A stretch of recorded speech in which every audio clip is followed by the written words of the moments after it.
Hey everybody, how's it going? I'm Corey. Thanks for tuning in. It's been a while. It's been like 2.5 weeks since I streamed, so welcome back if you're following along. I took some time off because I spoke at RustConf last week, which was awesome. I gave my first in-person talk there. I'll post the video on my Discord and my socials when it comes out. It should be out in the next week or so. I'm excited for that. And then I moved houses. You might notice the background's a bit different here. We got a nice white wall behind us at the moment. We'll get some decorations up eventually.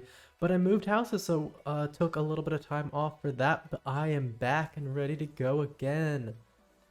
Today we're going to be working on Ash, our CDN caching proxy that we've been working on for a few streams here.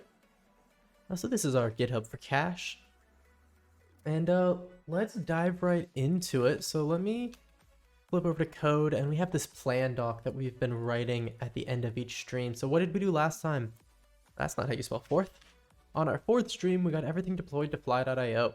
We started by deploying slow server to Paris, and then we deployed cache to New Jersey and London and have it proxying to the slow server in Paris. Yeah, so slow server is our example slow server. It just sleeps for a few seconds before responding to simulate, doing some work. And then cache, we have both deployed to New Jersey and London. We got LightFS working for cache so that the replicas can read the SQLite and the primary can write to it. And we currently blow up if the replicas try to write to the DB, and we're going to fix this next. And that's where we're at right now. And so the next steps, we want to make it so the fix the database so the replicas can write to it. We have to follow the halt mechanism that's implemented in Go here. I think that's probably what we're going to work on today. We're probably going to make a LightFS Rust crate that we'll eventually hope to publish. And it's going to implement this halt mechanism. And then some more stuff along the caching proxy. We're going to create an endpoint to clear the file system cache and create an endpoint to fetch any missing pages. And then that cache population is going to eventually move to a separate process that runs in the background. The idea here is that if one of our regions sees a page, the other ones will pre-cache it, so it's just ready to go. I kind of feel like that's what makes this a CDN versus just a caching proxy, right? We're going to pre-send it to all of our edges, so it's just ready to go across the world. And then right now we have some hard-coded proxy information. We're going to move that to a config file. And then related to that, we're going to allow proxying for multiple origins. Right now we just accept one origin and only proxy to one spot, but we're going to want to expand on that. So yeah, that's what we're going to work on today. The only hesitation there is that we're actually going to take a second and make sure the deploys are actually set up and running. I was actually checking out the monitoring in my fly.io page here.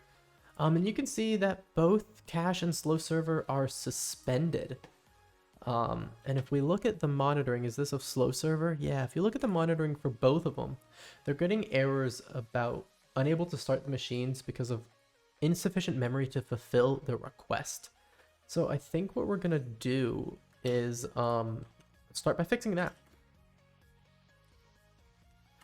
So does slow server have a fly? No, the fly.tomls live at the root here because that's where the Docker files live, but they just have separate things. Oh, and I bet I have scripts for them. I have a deploy slow server script. Perfect. Okay, so slow server, toml. Okay, awesome. A primary region. Let's look at the list of regions. So I found this community post right before stream that basically is exactly what's happening. We could not reserve resource for a machine, insufficient memory. And so that happens when like fly.io just doesn't have enough memory in their physical hosts. So we're gonna try switching regions as a way to help out with that.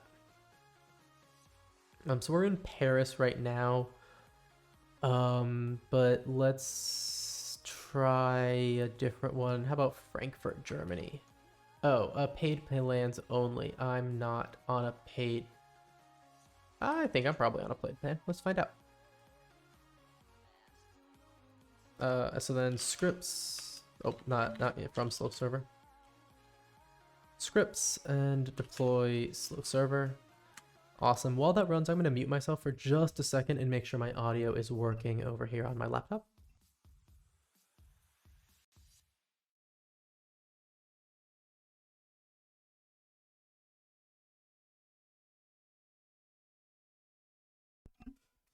I'm back. Sorry if I stopped the music. I didn't mean for that to happen, but we're back.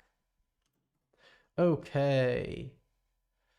Oh, it ran an automatic update and then just didn't do the thing? Yeah, well, that's kind of silly.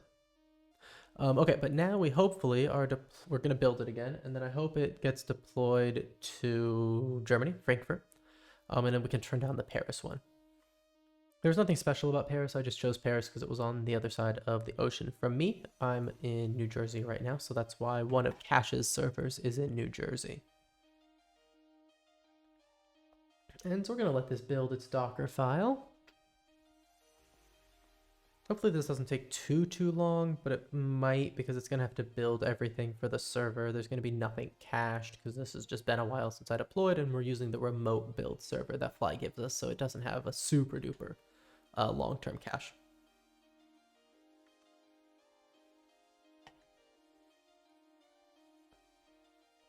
Okay, so I'm just wandering around. I want to see what actually happens once this builds, whether it's going to try to... I hope it goes to Frankfurt because I set that as the primary region, but I'm not positive if that is going to be enough. Oh, cool. We already made it to slow server, so not too much more. Push in the Docker file, which isn't a too big one, so it should be quick.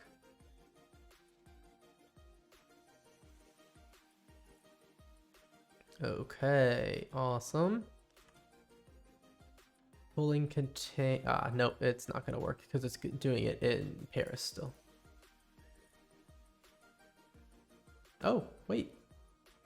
Oh, redeploy was enough to get it up? Okay, so can I just redeploy the other one too? That would be the easiest way to do it. I don't have to change anything. And actually, let's revert this change if it didn't seem to matter. Oh, we'll keep it the formatting though. Formatting's fine.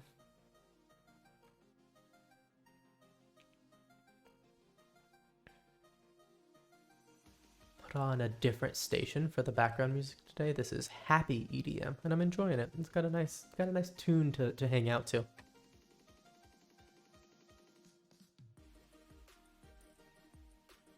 This one's going to take just a little bit longer to build. It's just a bit bigger than the other one. It's got more dependencies in cache, I believe. Though that's interesting. Yeah, there's just a few things. They're just different, but I think it was taking a bit longer, if I remember correctly, from a few weeks ago. I'm glad that it seems like redeploying might be enough to get us out of this, because I was just worried we were going to spend a bit of time in fly.io deploy land just to get it back to where we started last stream, but it seems like this might be easy enough. I'm hoping that we don't have any problems with the LightFS when this comes up, because the primary has been down for a while. But if the primary's been down and we can't write from anywhere else, it probably just means we couldn't do stuff, but that means it should restore fine, right? There's not any data that we missed, like replicas don't have data, the primary doesn't, because that's not how LightFS works at all. So this should just be fine.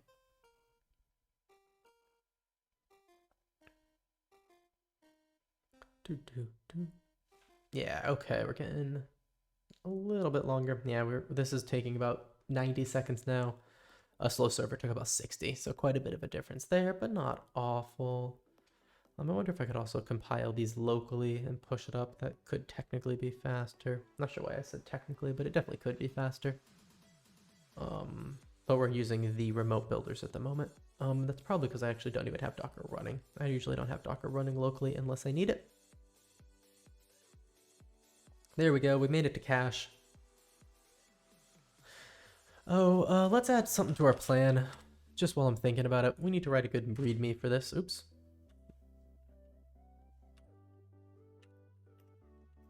Write a good readme. Yeah, we'll just make that as our last step here. Awesome. I don't know why this one, I guess because it was in a different VM, right? Like they have more than one physical machine in Paris, and that makes sense. I just got to a different box, and that was apparently enough.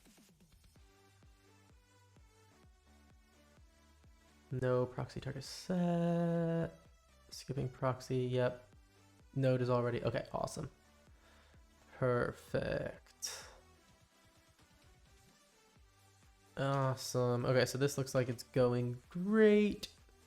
we have both a EWR is up and running and LHR is starting, waiting for signal, wait, to exit. Oh yeah, no, wait, or subprocess to exit. Yeah, that's probably the last thing that happens.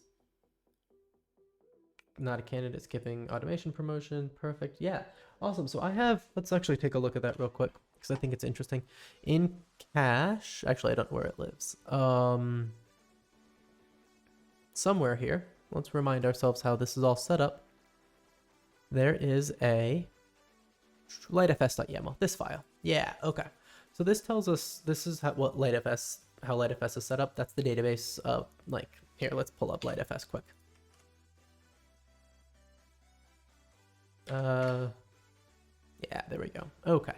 So LightFS, this is LightFS. It's now owned by Fly.io. They hired Ben Johnson, who wrote it. So he works at Fly now, but he works on stuff like this for the most part, as far as I know. But LightFS is a Fuse-based file system, but basically it replicates SQLite database across a cluster of machines. And so we're using it to have multiple nodes that share a SQLite database. And so here's how we have it configured. You can see this is the Fuse directory. This is where it's going to mount. So we're eventually, is used as a thin layer. Yeah, so I think this is where we're going to actually read from. We'll mount the volume to the data directory so it can be sysed across restarts. Yeah, this data should not be accessed directly. Yeah, so this is where the data ends up living in data LightFS, and then LightFS is the Fuse mount that we actually like read from. And then that was default, I think. I'm just reading through this again. Here's where we tell it to run our cache command here. And then lease console, yeah, so we're only a candidate to be the writer if we are in the primary region, and our primary region is EWR right now. So that's why only one thing could be the primary. So if I had changed candidate to something else, like maybe just true, it probably would have, I had one machine running and one machine not running before we did the deploy. And the one that was running would have promoted itself to the primary if it was possible. It was not a candidate, so it didn't try.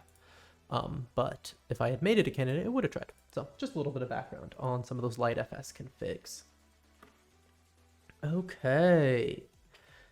Oh, I just remembered this, so I wanted to call it out because it's fun. This sweatshirt is really fun, and my wife made them. She had made these custom designed sweatshirts, and I'm really enjoying it. It's nice and comfy. So thanks, Brandy.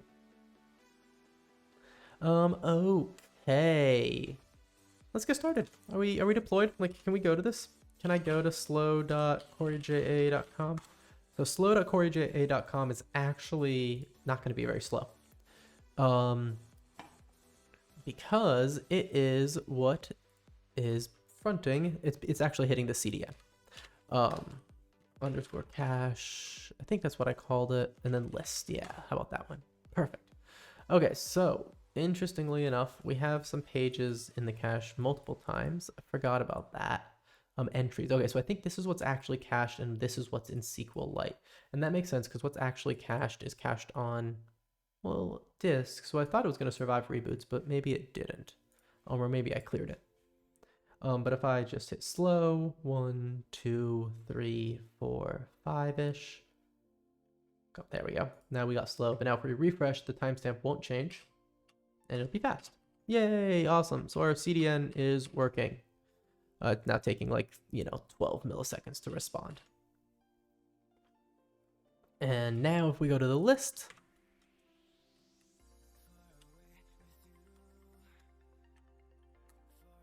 we'll see that, the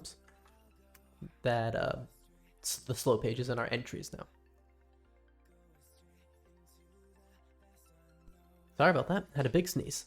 Okay. And there is a way, actually, I think I had it up in this. Let's see if it's still here.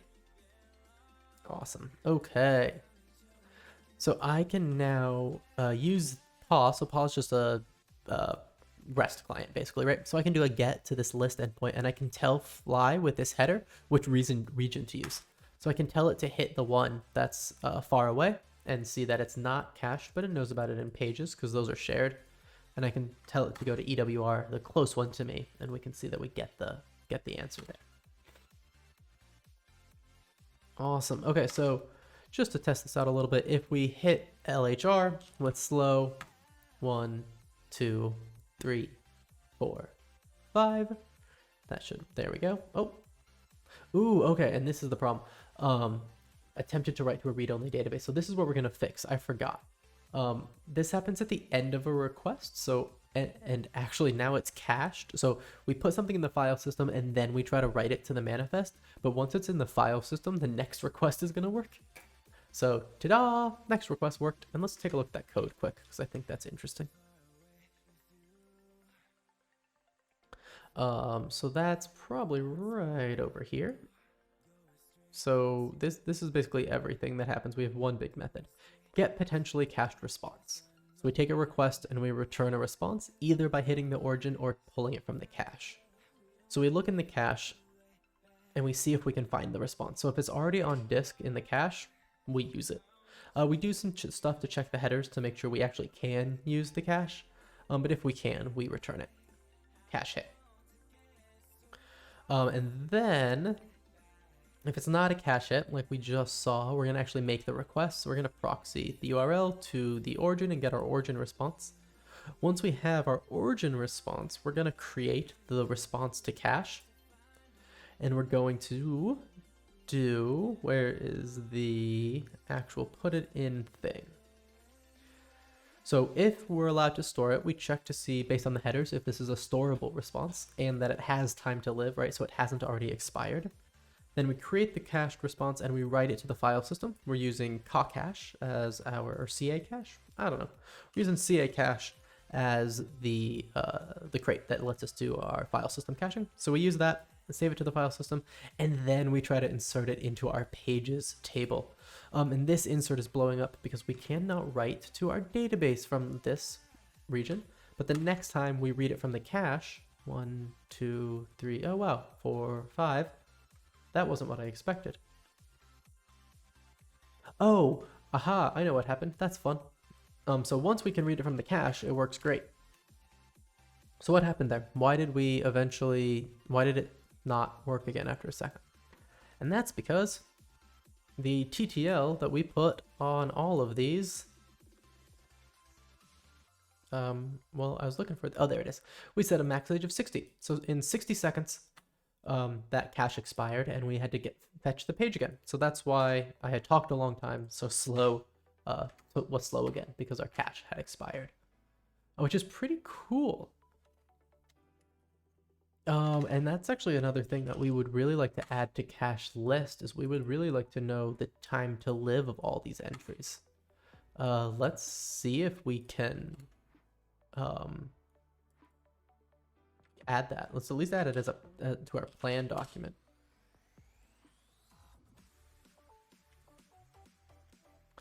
No, CI/CDs, we might want to do that, but I'm not adding it to the plan. Underscore cache underscore slash list should return the TTL of pages in the perfect. Just good to keep notes to ourselves as we get going. Okay, so I think really we're on to this though. We're gonna make it so that the database replicas can write to it using the LiteFS Halt mechanism.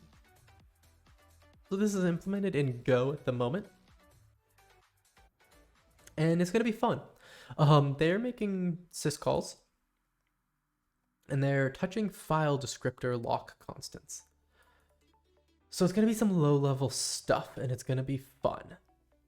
So halt locks the halt file, locks the halt lock on the file handle to the LiteFS database lock file. This causes writes to be halted on the primary node so that this replica can perform writes until unhalt is invoked.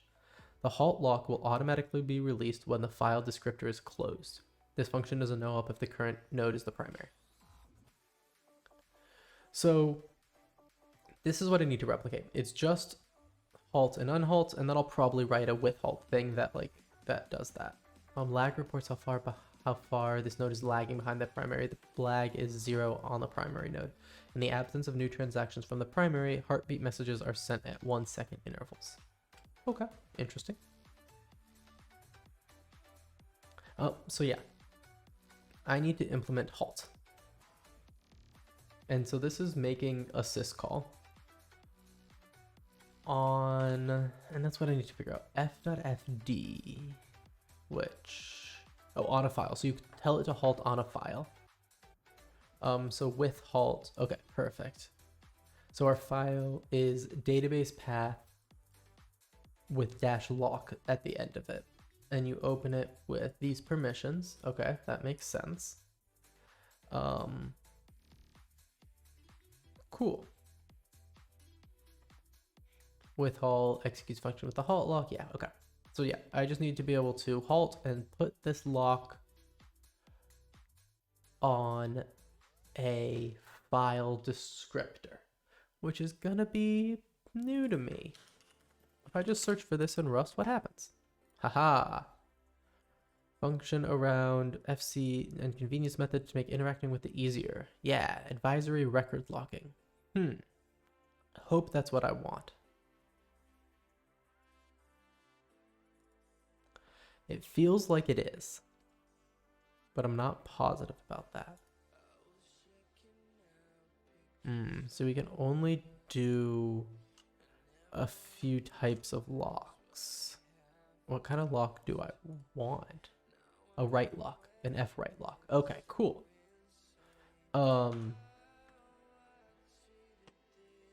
Okay, this seems like it might be enough. Yeah, a start length PID on the flock. Okay, cool. Locks the given file. Yep. Okay. Nice. We do give it a lock file with a file descriptor, and we might give it a flock and a lock type. Awesome. Awesome. Okay. When none is used, wait. Lock type controls, when none is used, read is used. Flock L type will be overwritten in all cases to avoid passing an invalid parameter to the syscall. Okay, so we're going to ignore the, okay, that's fine. We can handle that. Okay, that looks like exactly what I want. Let's see what this diff is quick, because I'm going to get started on something different. Some plan changes, we like those. Oh, formatting change, we'll take that. Oh, and yeah, okay. Add to the plan and do some formatting. Awesome. Okay. And so now what we're going to do is do cargo new. We're going to make a new library, and we're going to call this, oh, actually, let's, LightFS. I think I already did this. LightFS RS. I don't think this exists. No. Look at that. My,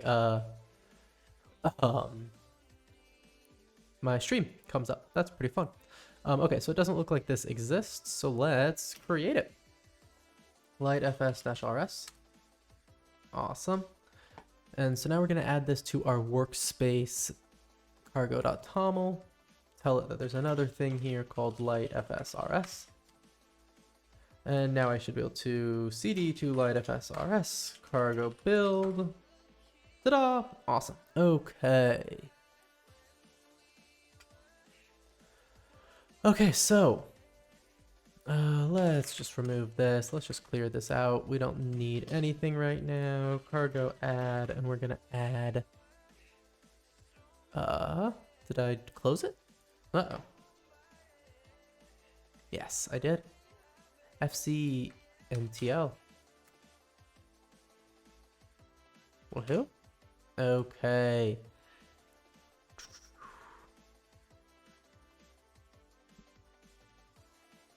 Where possible, convenient wrappers should be used. Okay, cool. So I want to do lock file is basically what I want. So let's do public function halt. Basically, we're just going to implement basically exactly this. So it takes a file. Except this takes a file descriptor, right? What's RF here?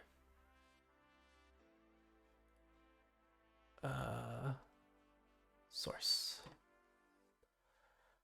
As raw file descriptor. Got it.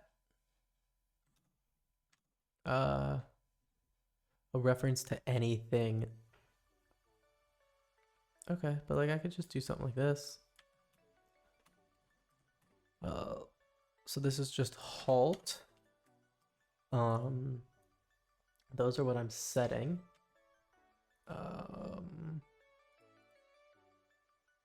Yeah, okay, that's fine enough, right? Well, why are you not complaining about that? That's not okay.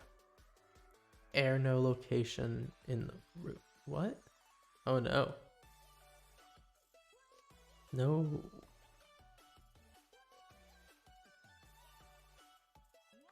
Do I just need to add libc? Is that what it's telling me?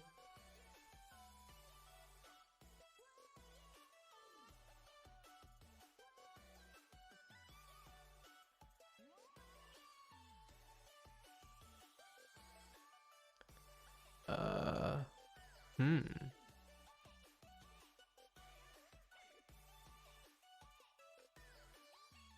Interesting.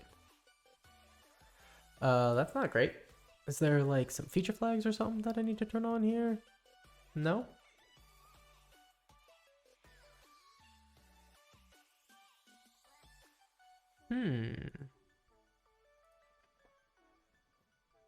Oh, one sec.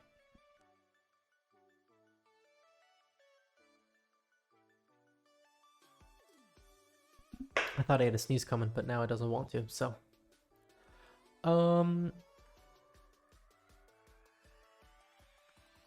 Is that why Rust Analyzer is upset? Rust Analyzer doesn't even seem to be running. Like, do I have to add libc? I can add libc. No.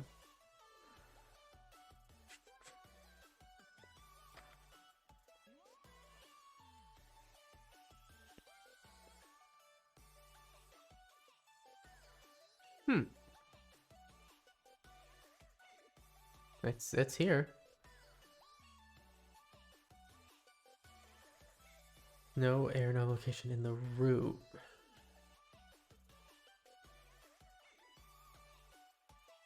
What version of it are you asking for?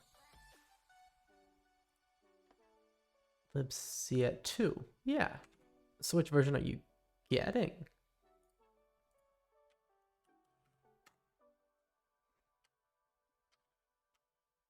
Yeah, and everything depends on libc. That's not weird to depend on libc. Yeah, we're getting 2.1. Yeah. So what's going on? Cargo, oops. Rust update? Just get a new version of Rust? Maybe that'll help? It's honestly a pretty decent idea. Maybe we hit a bug in something?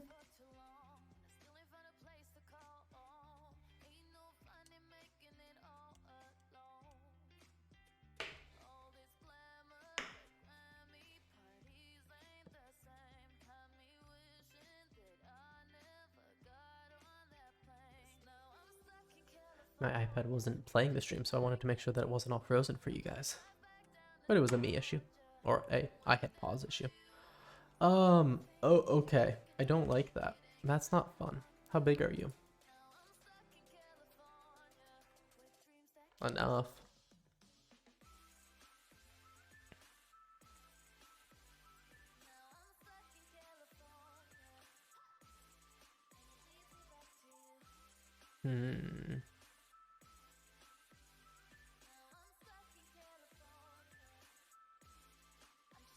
Yeah, is there like something I need to turn on for this though? Is this hidden behind a feature flag or something?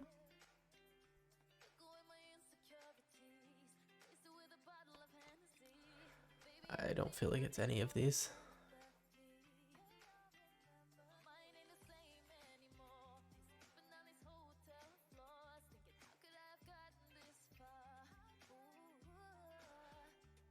But like, how do I?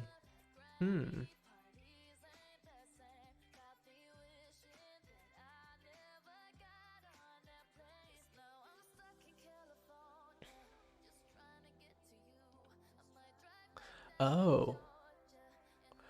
Oh. Okay. The actual fix is that it's different on Mac OS. Interesting. Okay. That's a fun one. Do I want to? Yeah, let's do it. Let's pull down the project. Let's clone it. We're gonna try to make a pull request to this thing. Clone it. Clone it. Yep.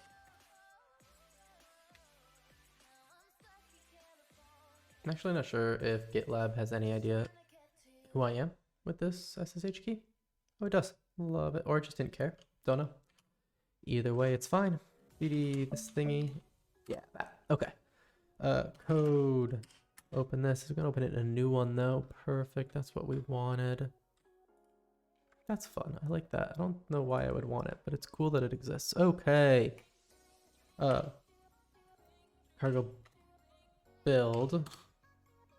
Just has no idea. Okay. So let's not do the use. And where we have this could be libc. Oh. Yep. Except it doesn't know what that is. So what I want to do is do what they said here, where we can run this line if it's that, and then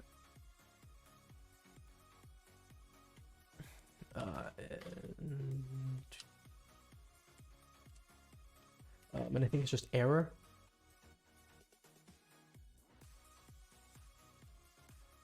Yay! Yay! It builds on my platform. We got some unreachable patterns, but we're gonna deal with those. We're not gonna deal with those right now. Work on Mac OS. Perfect.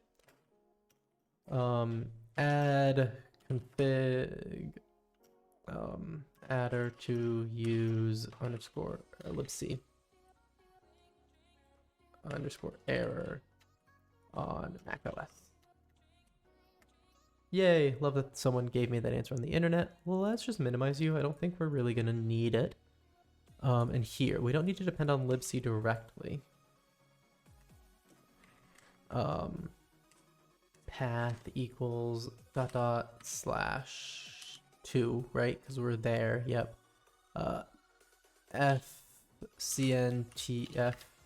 cntl-rs comma version equals that. There we go. .cdn, and then we're in LightFS rs. Cargo build. Gotta wait. The rest analyzer was doing it. Okay. Yeah, that was easy. Now we just need some imports.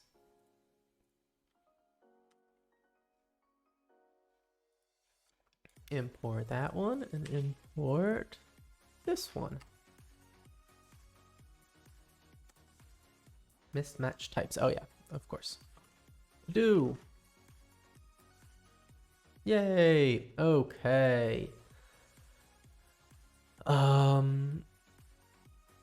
Elid the lifetime. Do I just don't need to talk about the lifetime? I like that. Let's elid the lifetime. We'll see if I need it ever. Okay, so now I can depend on this library, which is great. Let's go back to its docs instead. I want to call lock file.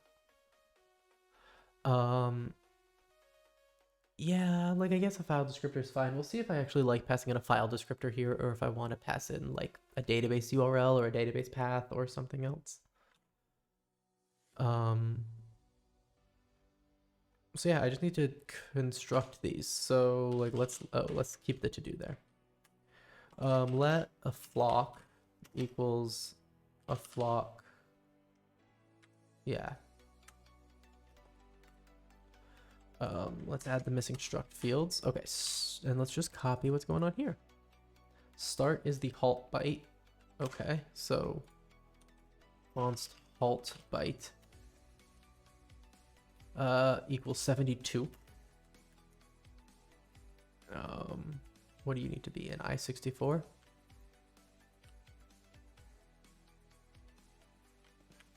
Alt byte. Length is 1. The PID.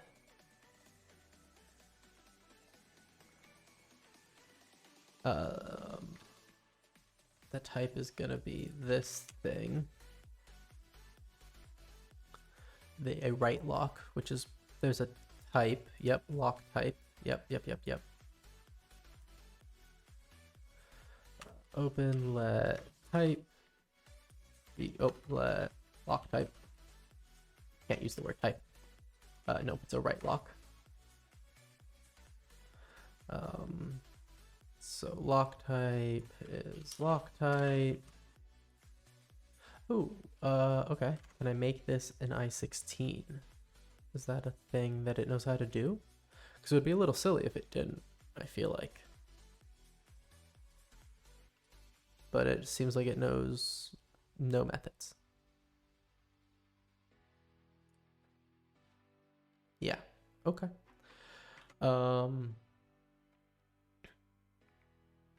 I think I can just set this to 0 because this is always overwritten by the lock type we pass to lock file. It's this thing. This.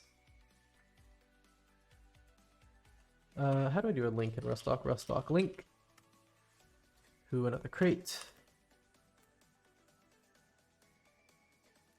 Just put it in those thingies. Do I put it in? Yeah.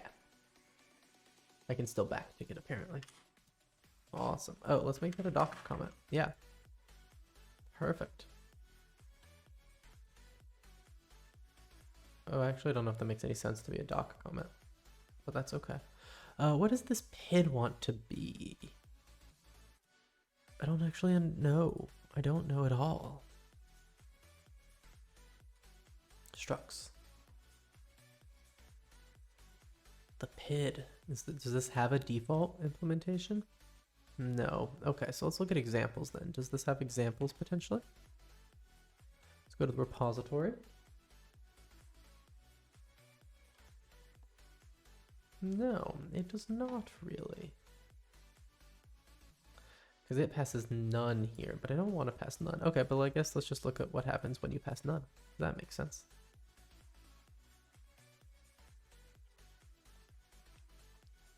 So if you're locking it, yep. And what happens if you don't pass a flock? Flock with lock type, libc flock default. Oh, okay.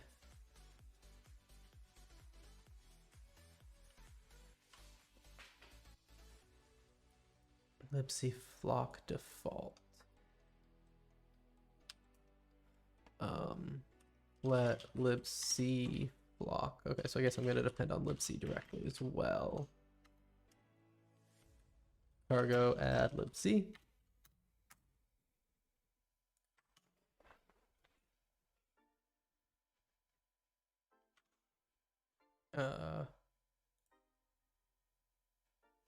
It says it does. Ah, there we go. I had to import flock operations. Oh, default is, oh, and they're all zeros. Sets all fields to zeros. Okay, that's fine. I just didn't know that. And actually, let's look at that though, because with L type and with, oh, it just calls into. Oh, okay. So I can probably just do lock type.into. It's not going to matter, but I do want to do that. Yeah, perfect. 0. This is the default. Oh, actually, let's just do that. I like that better, right? That was the whole idea of doing this. I was just going to do libc flock.lpid. Wait, is that this flock? No, these are libc unix pst app. Oh, is this a re-export?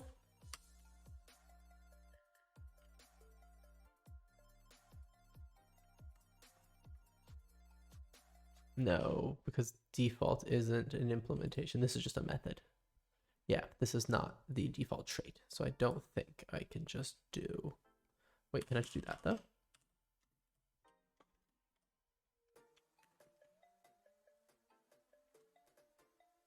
Can't use a comma. Oh, where's the to-do? There's a to-do. That's also a to-do. Oh. It looks like I can do that. That's nifty. Default's not special. It just is a thing that makes something. Oh, I love that. Perfect. So I can just use their default and just pass the things I need. I'm just going to leave it. I don't need that comment. It's fine without it. Okay, cool. So now I can just call lock.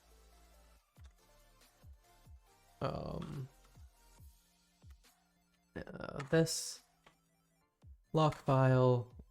Yep, just pass that down. Flock is lock type.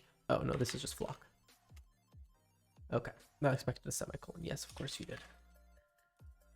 Expected an option. Yeah. Okay, so this is a sum, and that's a sum.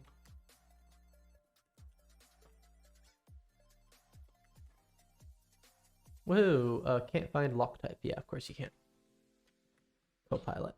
Okay, there we go. And just return it at the moment. Okay, awesome. So it's really pretty simple. We just need to lock a certain file with this. Yeah, what do I have? Like in cache at this moment, what do I have? I just want to understand what I want my API to look like.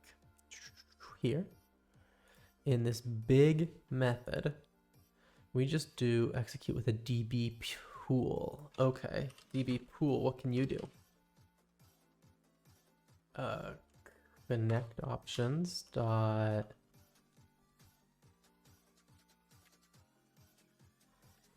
okay, maybe not connect options.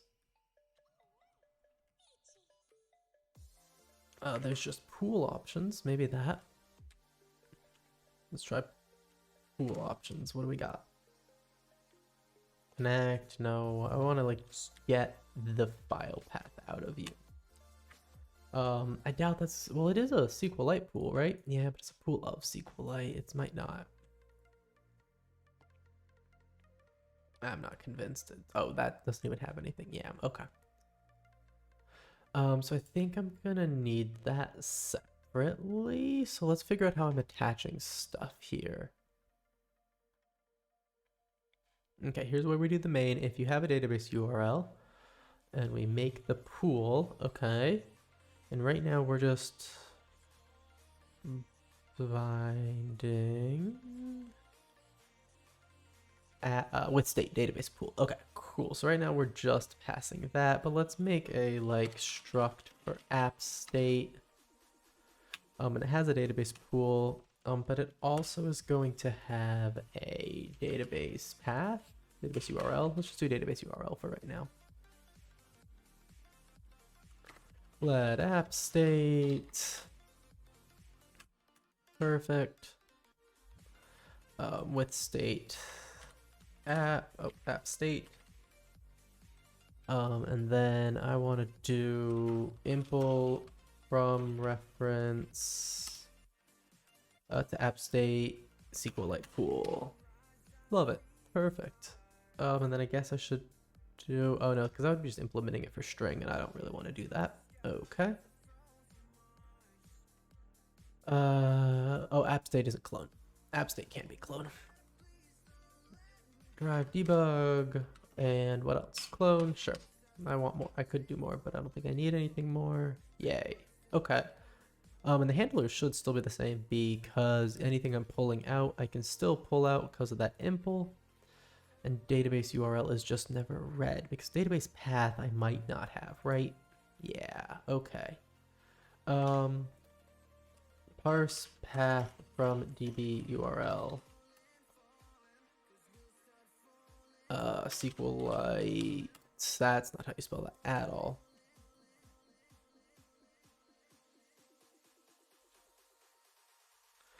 But like SQLite is definitely parsing it, but parse db connection strings.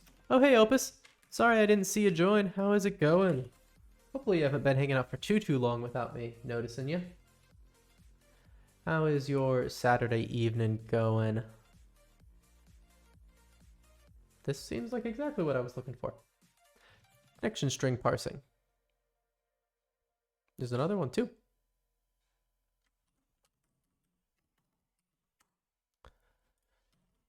Connection string. Ooh, protocol definitions. Is that what I want? No. This is way too fancy. Yep. Connection string seems like it's what I want. 67,000? Yeah, that'll work. Opus is dealing with weird pain from moving my cloud stuff to an unmanaged dedicated server I got on a deal. Been putting all my stuff on VMs since I also got a 31 and a 30. Wait, do you like you have those IP ranges? Like you own those IP ranges or bought, whatever? That's pretty awesome.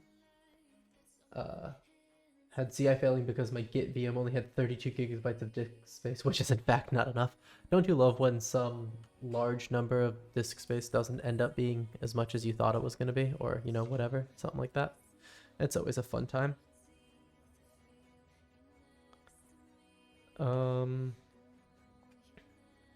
Cool. We're gonna see what's going on with connection string. Oh wait, that's in LightFS. I might not have wanted that there. Cargo remove connection string. Because I don't want it there. I want it in cache. Because we'll just pass this off. This is definitely a responsibility of the CDN. Oh, nice. Glad you got it all resolved there, Opus. At least it was as easy as just resizing it and rebooting it.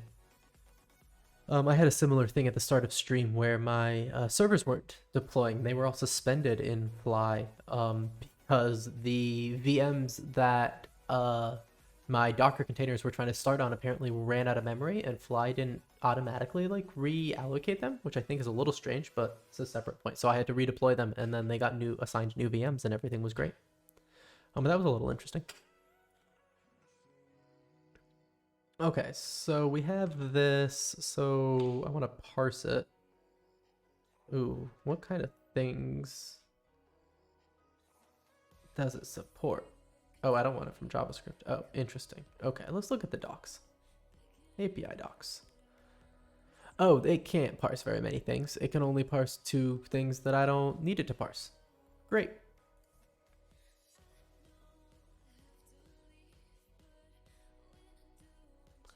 Like, there's all these things, but all I really want is to just like, okay, we're just going to parse it ourselves. Is that what's going to happen? Or like, what am I actually setting in CI? Okay. Coming back to the Opus. Overall, my cloud bill goes up a bit, but I got way more hardware, cheaper IPs, and I know the guy who runs the entire hosting company, so I know how to complain. Oh, that's awesome. That's pretty fun to have it be, someone more. That's awesome.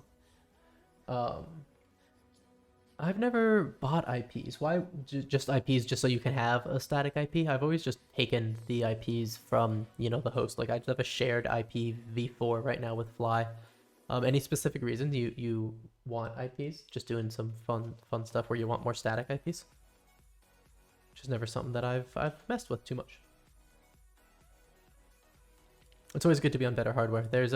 I have one of those like a deal VM from some sale that I got many years ago that just keeps auto renewing and I forget about, but it's like not on the best hardware, so I end up not using it too much. But I should put something on there. Okay, what are we trying to do here? Oh, we're just trying to parse this freaking database URL into something useful. And by useful, I mean what we need to do is we need to be able to know the database path so that I can get a file with -lock at the end. So like that was what I was trying to figure out. What am I actually, I bet I'm passing a database path when I deploy this thing. Fly file. for cache. Yeah, database path. And in a let's go into secrets mode for just a sec. I don't want to open this envarc with secrets in it potentially.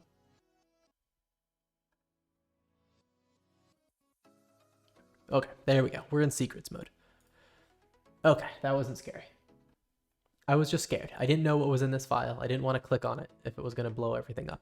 So database URL is just, we're doing it here, but I don't need to, right? I can just make this database path and give it the full path. Like, that's fine. Yeah, get rid of 2 slashes, leave 1. Okay, so now we can just take database path, and that's going to make this a little easier because we're never going to look for database URL. We're just going to look for database path. Wait, what did I do here? I feel like that wasn't... Yeah, let database URL equal just the contents of this block. Expected a string, found a result of a string. Yeah, well that's just because I can just do that. Type annotations needed. Wait, okay. What if we just didn't do an okay there? There we go. Okay. Okay. So if there's a database path, we use the database path. If there's not, we just use a SQLite from memory. But that doesn't actually give me database path anywhere. So I guess I just want to pull this up and rename it. Oops, rename it to database path. Yeah, that'll work for me. Okay.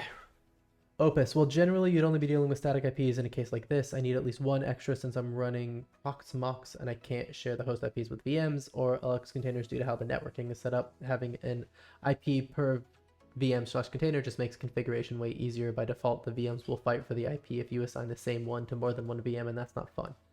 And if I ever need more IPs, it's as simple as making a ticket and adding a line to a config file. That's really awesome. Yeah, I guess I just haven't dealt with as much of that low-level networking stuff where that's been something I've wanted to think about. That's really interesting, though. Yeah, and that's kind of what you said at the beginning, right? You'd only be dealing with static IPs in a case like that, which I haven't hit yet. That's super interesting. Thanks for sharing. I want database path in here. I don't want database URL anymore. We're still just going to have it be a string, though, and we're just going to trust ourselves to get it right, I think. Oh, database path. Okay, yeah, that's fair.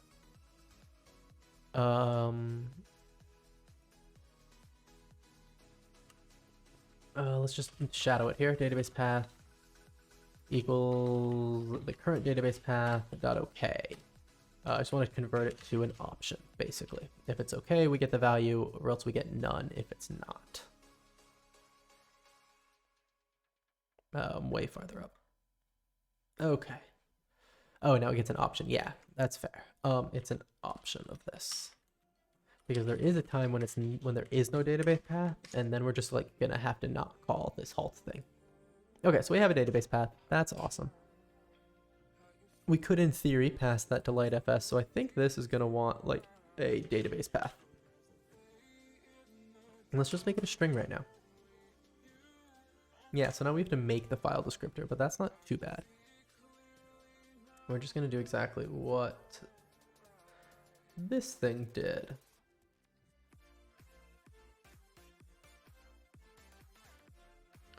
Nested so that the file goes out of scope before we delete it again. I'm not really sure what's going on there, but that's okay. I just really wanted this open options call.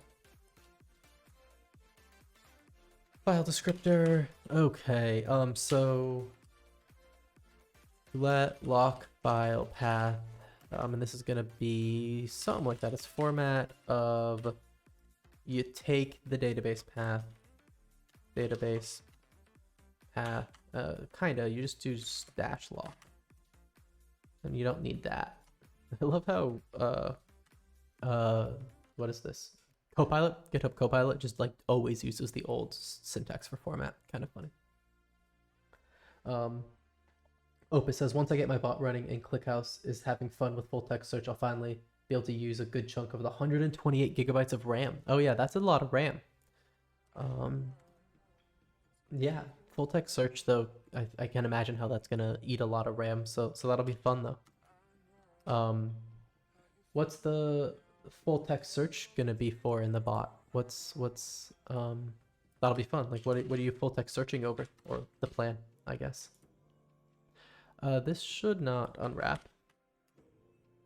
Could not convert into this type of error. Yeah, that's pretty fair. We're gonna have to be careful with our errors. We can unwrap for now. I don't like that, but we can unwrap for now.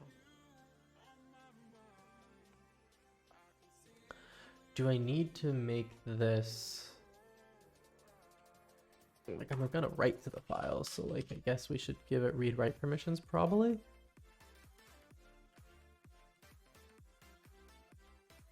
Okay, so that seems to be, you know, it's gonna compile, so we can halt now. And I guess I need a unhalt.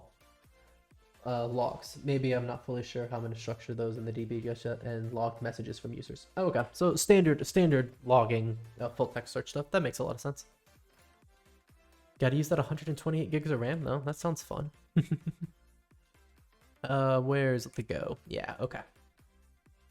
So halt, we do a write lock, right? A write lock with the halt byte, length of 1. We can just return an error. Great. And then unhalt is you just do an unlock on the exact same thing. Okay. Wait. This. What is that?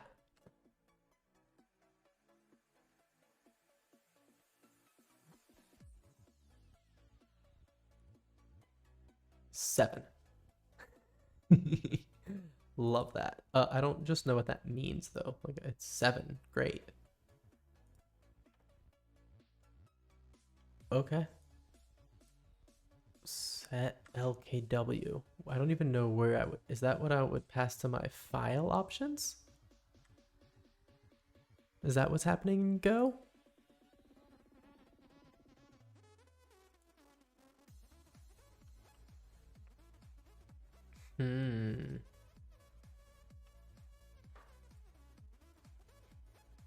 So this is just directly calling this syscall.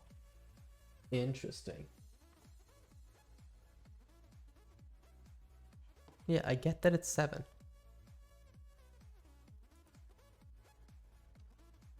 Is this just oh. Is this happening inside this thing? Because I have a wrapper. This is happening in here somewhere. No?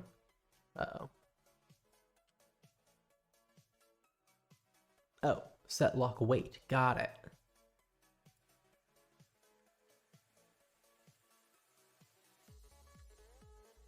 Yeah, okay. Setlock wait. So is that what lock file does? No, it does setlock.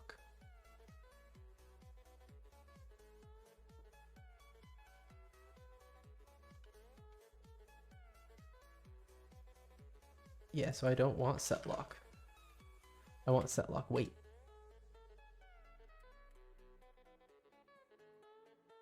Wait, not command not implemented. Oh no, so they have this whole command and then they don't implement it? Uh-oh. Setlock wait, but I think that's just synchronous versus async, something like that. Setlock wait. Yeah, I feel like it is.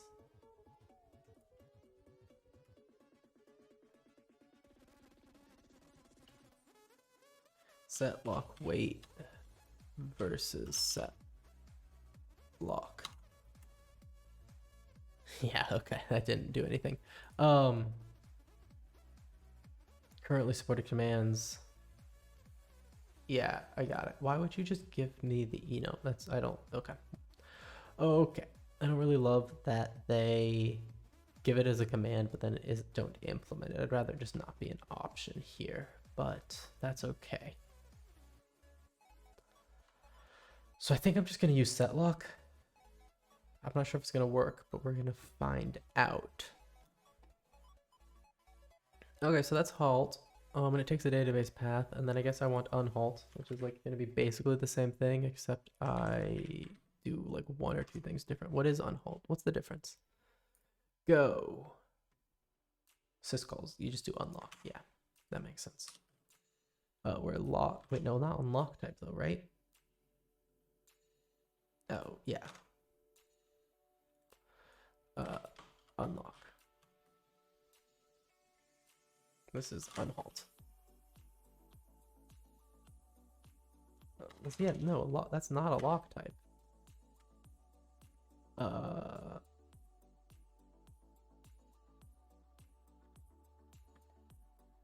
It's just that I want unlock file, right? That's the only difference here. Yeah, duh. That makes sense.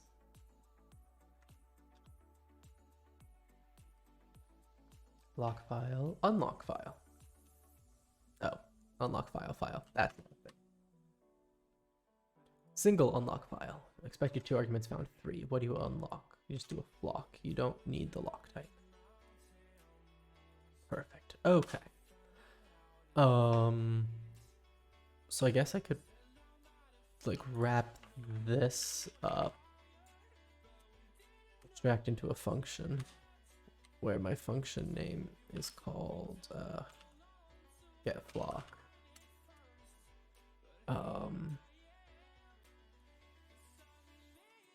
Get flock.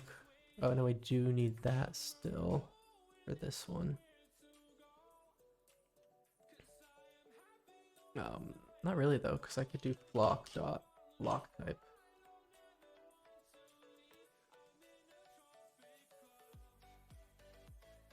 Found. Oh, okay. No, because it wants the actual thing, not the what we into it. That's okay. Do I love that? Not really. Turn the expression directly. I do like that. I could return both of these things. Like I could do get flock and type to be a flock and then return one of these things. Why am I doing this? I don't really know. It seems fun. I'm not sure if this, I feel like I actually like what's happening. And then we can have a function get flock. Yeah. Oh, come on. You can do better than that, Copilot. Yeah, .0. Perfect. Just grab the first thing out of that. After I get this, it says, after I get this bot into beta, I think I'm going to start writing integration tests. And oh god, that's going to be interesting. Oh yeah. I love integration tests. They're always interesting, but I think that's my favorite level of testing because I love just having end-to-end confidence that things work. But yeah, exactly. That's I was just thinking what you were typing because of course it relies heavily on Discord and Twitch APIs, and I'll have to mimic their APIs with traits. The other option, which is something I've thought of but I haven't implemented too much, but could be a fun thing, is you could implement fake servers, like a fake Twitch API and a fake Discord API that run as separate processes. Like I would just write them as separate crates that just, you know, use whatever web server you feel like to mimic the APIs and like do reasonable fakes that way. So then you can like just set maybe the URLs they talk to as environment variables and hit your fake URLs. And then you can really test like everything, right? Like all the way through the stack, even making the HTTP requests. But then you have to like write a whole fake server for Twitch and Discord. So not sure that's as easy. And Discord might even be harder because Discord's API, at least a lot of their API is WebSocket based, at least the one I've used in the past. And I feel like that might be even just a slight bit harder to do what I was just talking about with. So maybe it's not the best idea, but it's a fun one.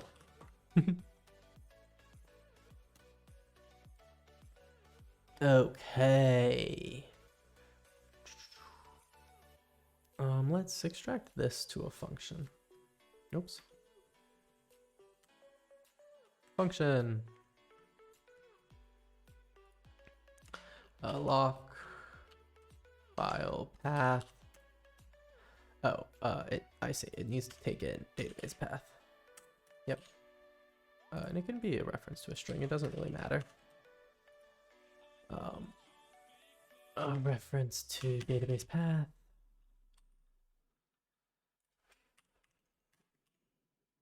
Perfect. I guess I could have done this the other way, right? And just wrapped it with either something that's either lock or unlock. Maybe that's what I should have done. Oh, and actually, maybe I don't. Maybe I want to do all of this.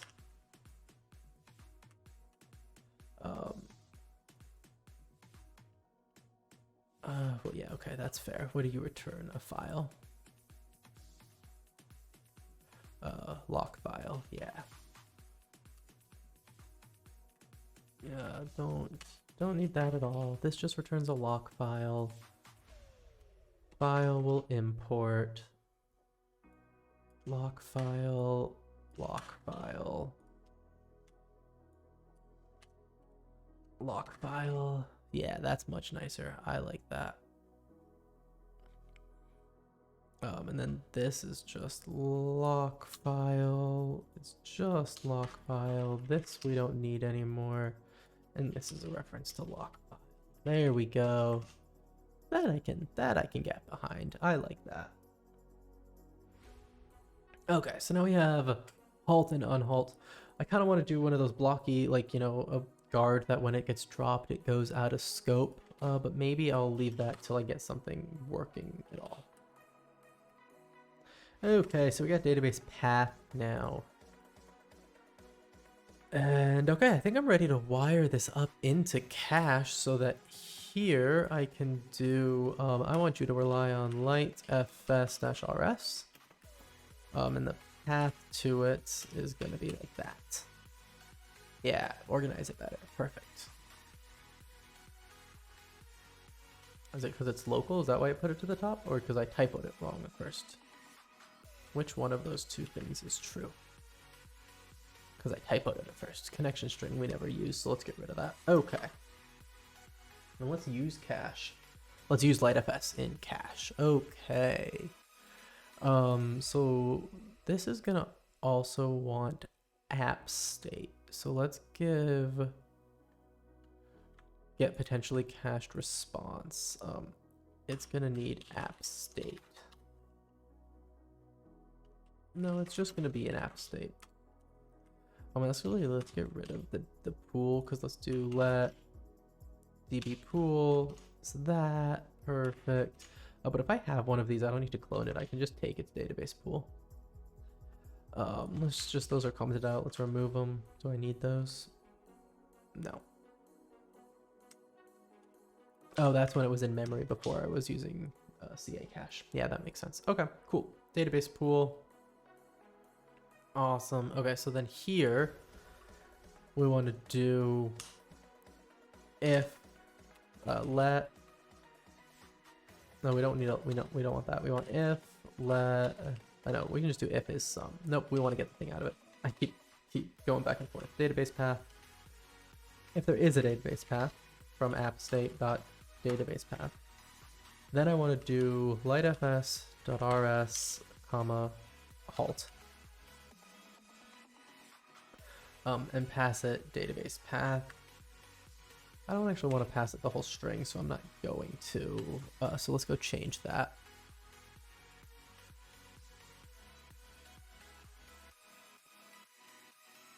There's no reason to give it a whole thing there. You can just pass that down now. You can just pass that down now. Perfect. Okay, back over to here. And we can just pass that down and expect it. Oh, found that. Got it. Halt dot into diagnostic. Type annotations needed.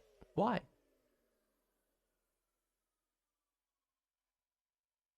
Oh, because I still have it being generic when it doesn't need to be. Boop, boop, boop, boop. Yeah, I don't need the file descriptor thing. That's happening under the hood. Awesome, that's better. Why is this returning a Boolean? Because this returns a Boolean, I guess. That's fine, it's just weird. Okay. And then once you did write to it, if there... Oh, yeah, okay. Reference.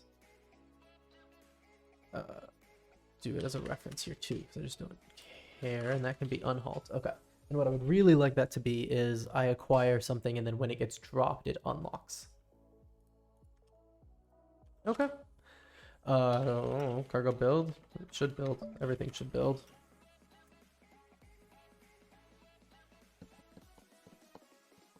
Let's see if my Docker files CDN cache build at release. Yeah, but we copy everything. Perfect. Okay, so this should work. This should deploy. And if I'm really lucky, I should be able to write from my the replicas now. Except for one thing. There's an error here that I forgot about. I forgot to fix. This needs to take in app state.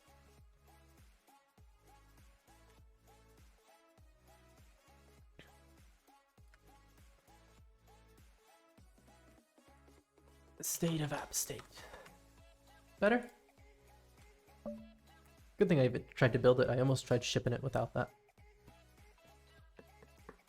Perfect. Okay, looks like a new branch. Did we make branches for all these? No, we've just been writing code, right? Yeah, we've been writing code. I love it. Get a LightFS create stood up that hopefully can set the halt and unhalt modes for LightFS. Okay, I think I want to deploy cache and see what happens. I hope this image builds nicely. I kind of think it will, but we will. Oops, nope. Failed to load manifest for dependency. What? Because didn't I copy the whole thing over? Didn't I just look at that? Yeah. What? Oh. Because I forgot that this is relying on a path version of this. Oh, but actually I think I don't need it to. Yeah, but what version are we on? I don't like doing stars. Sure. Oh, this is old 3 years ago. Okay, that's fine. What are we on though? 010.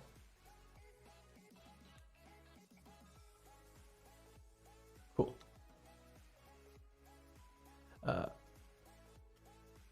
Use the released version of. Nope, that's not where I wanted that to be. Yeah, because that's caches. I want that in here. Oh wait, that's what that says.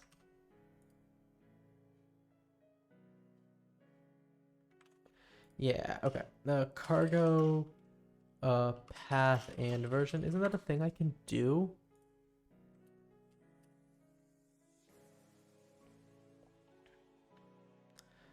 However, crates that use dependencies specified with only a path are not permitted. If you want to publish, we have to specify. Okay.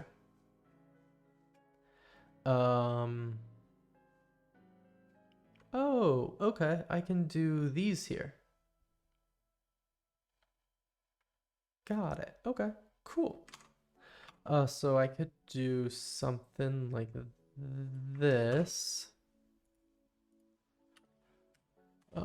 Config for Mac OS, and then it depends on that version for now. And then so I can do version, yeah, equals that 0.1.0. Except I need a not in there. Where does the not go?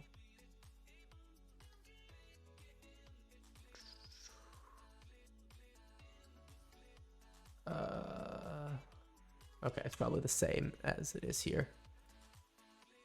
Oh, but it's actually not there. It's in this one. This one. What does it look like? It's just not. It's target OS. Do I have the target OS? Do I need the target OS? Let's find out.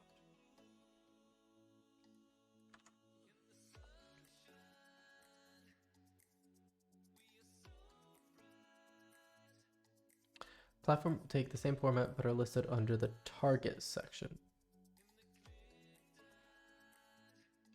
I think I can just do this. There we go. Okay, so now I hope what happens is I can build this locally. Dang it. Oh yeah, Yep. Each dependency must have a single canonical source path irrespective of the build target. Okay. That's a fun one. We're in a little bit of a sticky wicket. I think what I do is this. We open up this thing. GitHub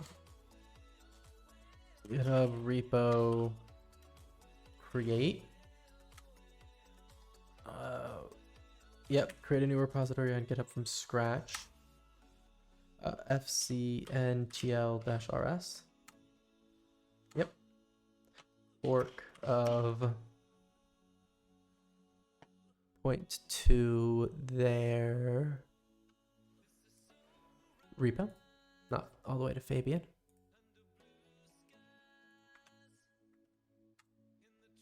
Public? No. Wait. Like I already have a repo. It's here already.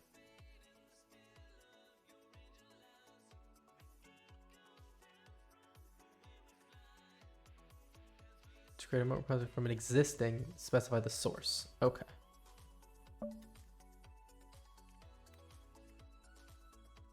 The source is right here. Wait, you can't do that? The path to a local repository uses a source. Yeah. Oh, okay. I didn't realize I wasn't running interactively.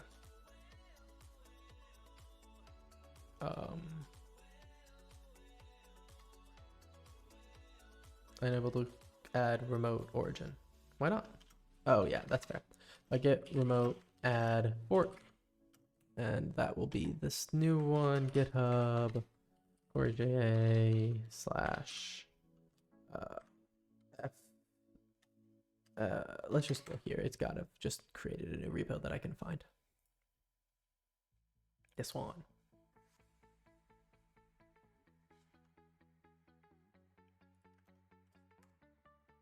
Get push to my fork.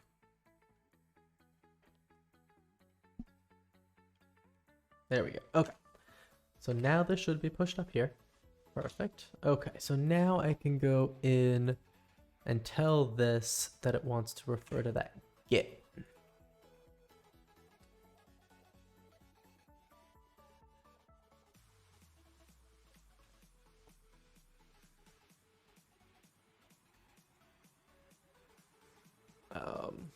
coreyja, and it's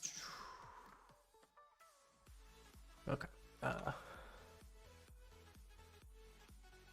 Nope, it's not in that one. There's the name of it. I just don't remember these letters ever. FCNTL.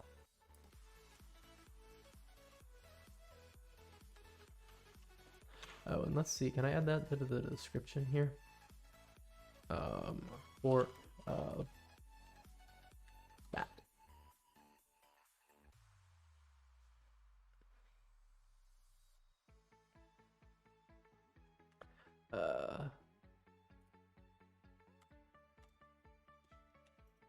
Fork of that.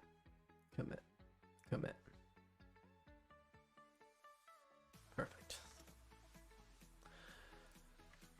Okay. Oh, actually, no, I don't want main branch. I want this branch. CA main work on Mac OS. CA main work on Mac OS. Okay. Cargo build. Using the git. Oh, that's not right.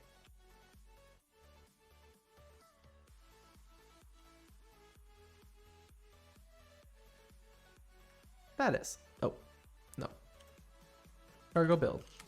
There we go.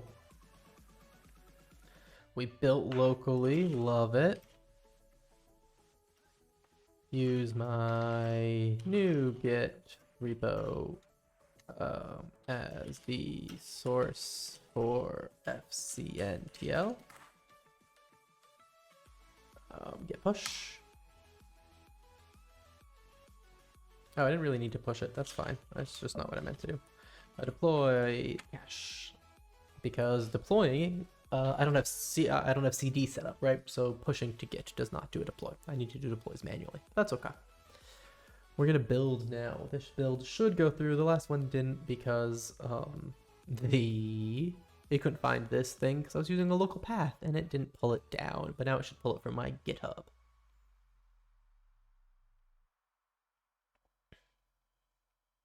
Whatever, we're not getting any output here. It's not a huge deal, but I just usually expect to see some more output.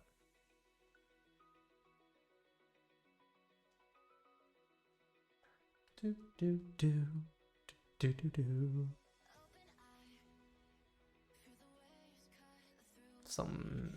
Is it doing things? Is it building? Hard to say. Hard to say.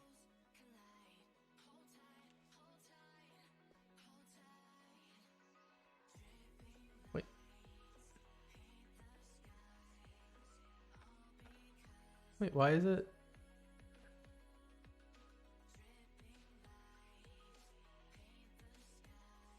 Downscaling app, automatically stopping machine. Oh, okay. Fly, yeah, it stopped. Okay. Fly, avoid stopping containers.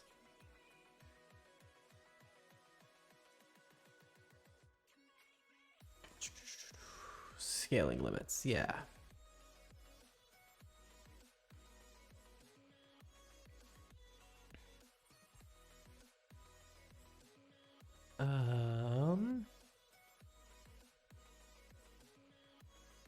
Okay, so scale. Oh, no, I don't want V1 though. Yeah, scale the number of machines.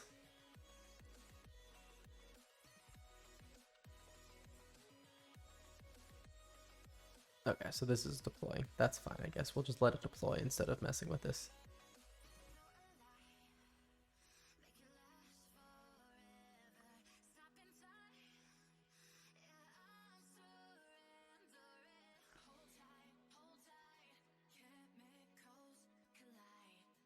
The scale count command attaches volumes to the machine it creates. Oh, if you set a count. Yeah, that makes sense.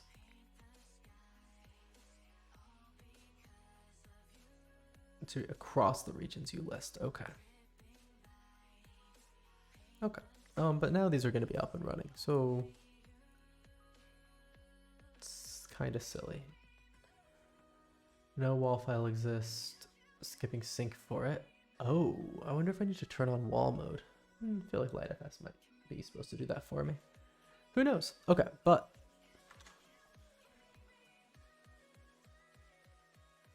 go to EWR. Nothing's in the cache. And these pages. So I guess the cache is probably not being persisted to the data directory. It's probably in somewhere else right now. Let's actually check that. Where is it?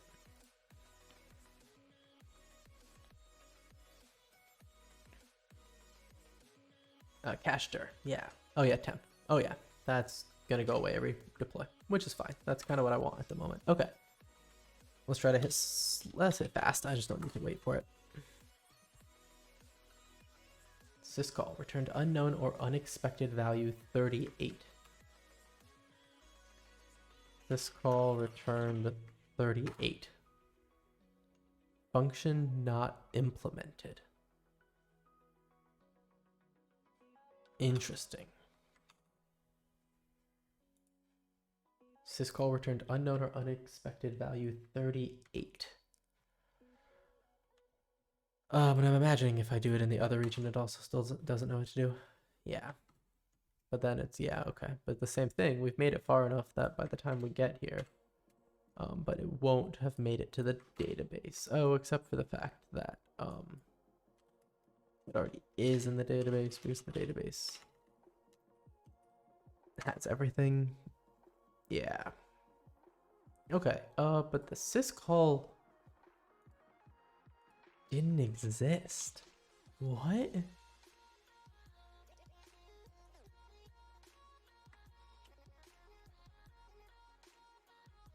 I wrote the assembly, it returned as expected.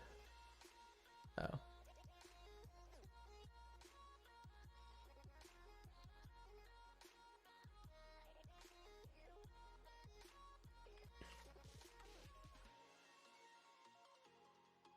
Oh, thanks for that. Oh yeah, error codes. That's exactly what I wanted. You can make sure the particular function will always fail unless you install a new version of the C library operating system. Yeah, that does make a lot of sense. Was not expecting that. That's for sure. That was not one of the things I was expecting. It's like, what image are we running, right? We're running a reasonable Debian Slim. Yeah, stable Slim.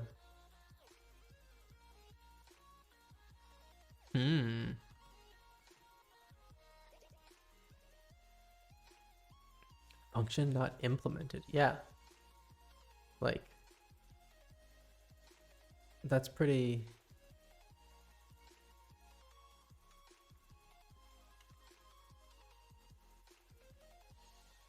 Doesn't matter which region. 1, 2, 3, 4, 5. Syscall returned unknown or unexpected value 38. Is that from here? Yeah, okay. So yeah, the error number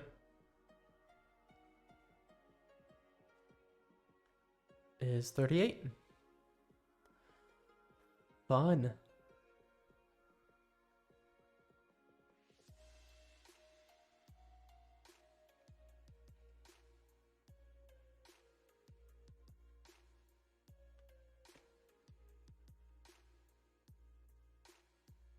Yeah, so if you get an error number... Oh, yeah, if you actually get an error number. Yep.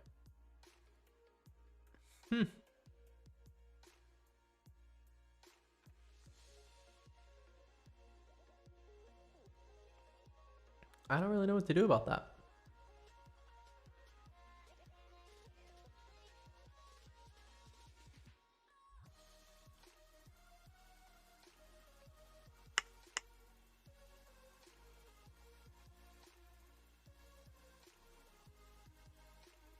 Code is ineffective. Yeah, okay, because we're not on Mac OS, or we're on Mac OS, but like, I don't know what to do about that. And what was I trying to call the FN? Yeah, FNCTL. Nope, FNCTL.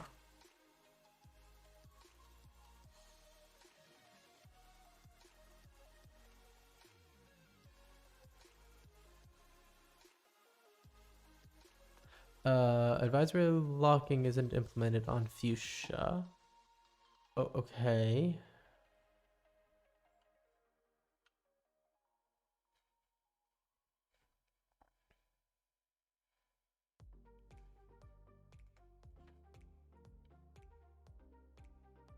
Yeah.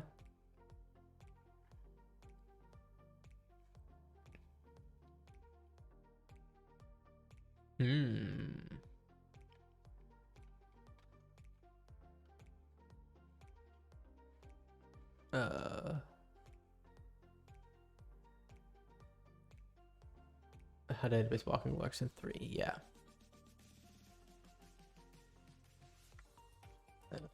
CTL, it's okay.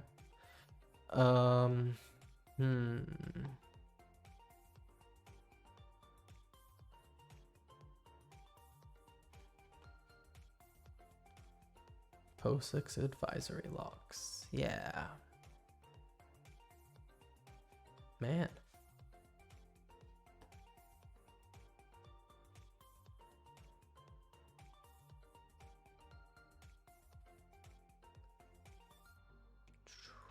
Well, that's fun.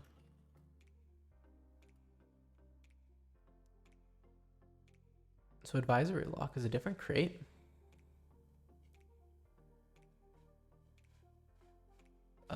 Advisory because they don't prevent other processes. Okay.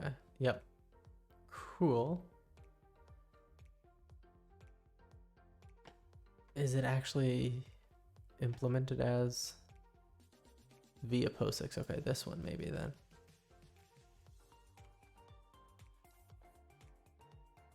Merely, yeah, okay. Should we block true? Cool. But this just does file lock.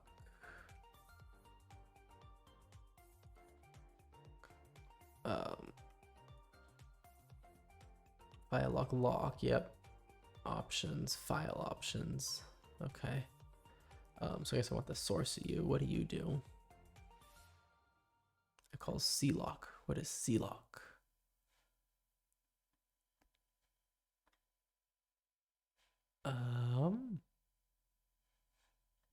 Yeah, okay. The same-ish idea.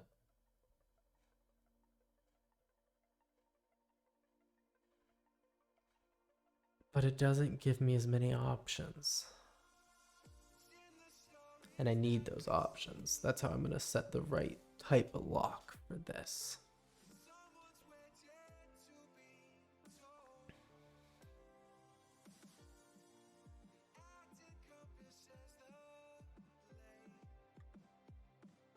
Wow, that's a test. But that doesn't do what I want.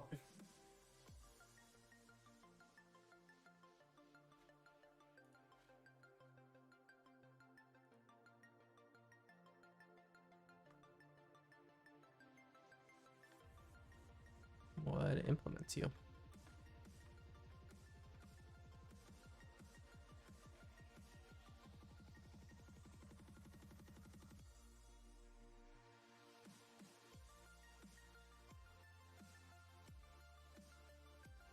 Impl, yeah, there we go. Advisory lock for file. It just calls as raw, and then it calls lock. File lock mode.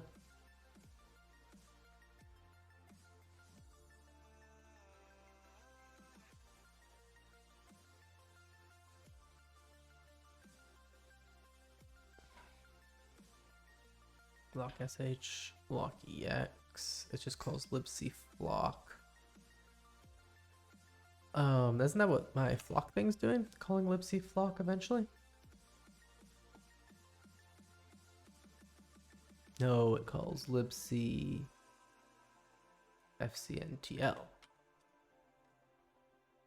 Interesting.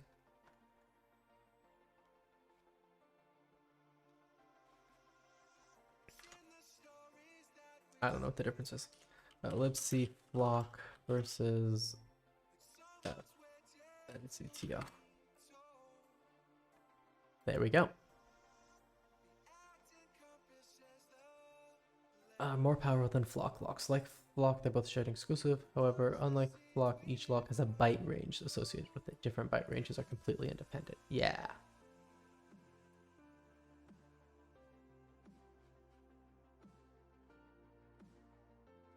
Okay.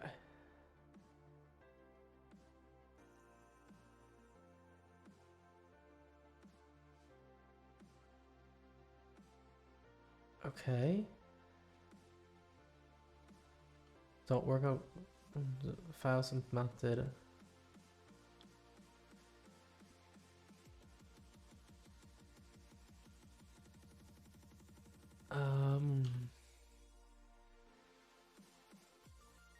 Locks have a handy feature being able to tell you which PID owns the lock.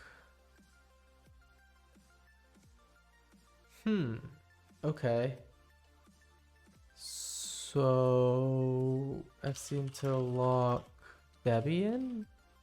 Like why is it not implemented? I'm not sure even how to investigate this.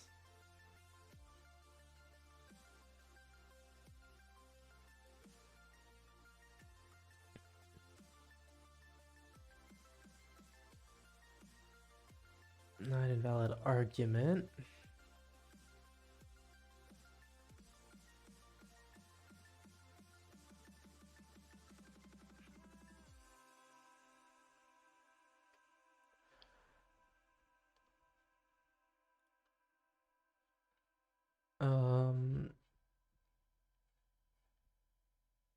If it is the file locking that does not work, yeah, thanks. That okay. But that doesn't make sense because LightFS like is a fly thing, so it really wouldn't make sense that it didn't work on fly. Oh, let's look at the logs. Is there maybe there's something in them?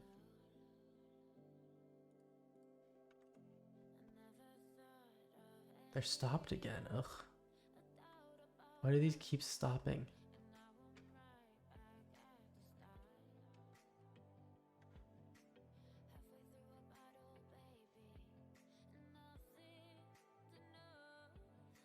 I don't know. Fly scale.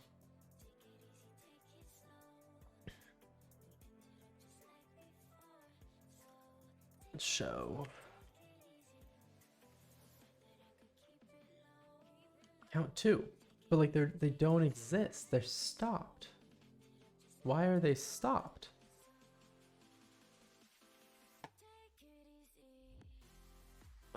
Focus on this VM.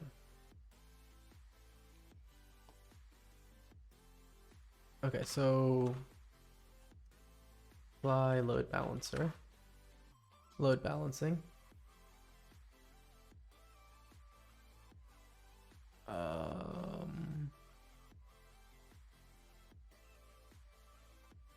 How do I tell it to not spin down to 0?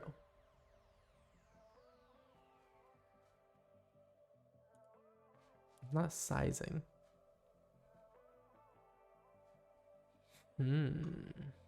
Restart policy? No.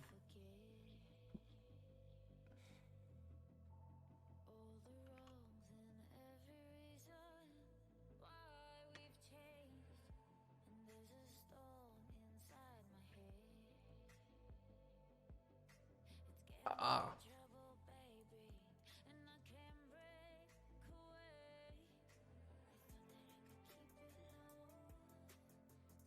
Auto stop machines. I want to turn this to false. Okay, that'll help a lot. Caches, fly.toml file. Oops.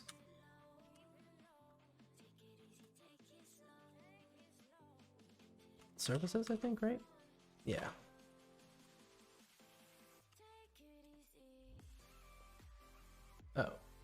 Oh, HTTP service. Got it.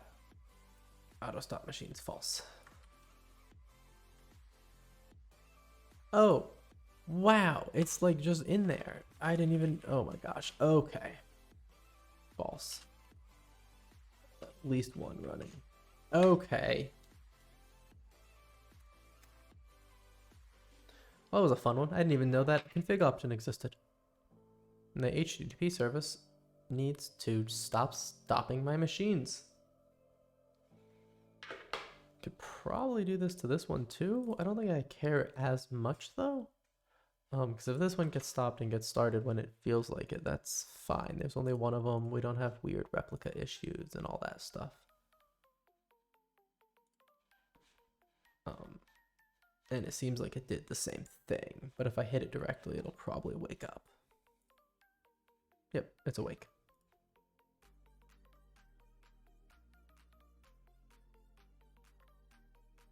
Suspended. But I just saw it. Like, it's not. It's running. Yeah. Okay. That's kind of silly.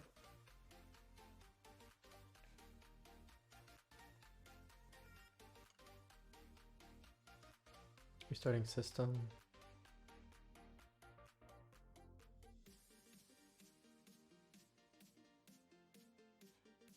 No config space access function found. That's fine. Weird. Okay, but yeah, no, that's back up. I don't know why it still says suspended. It's working. Started. This one failed.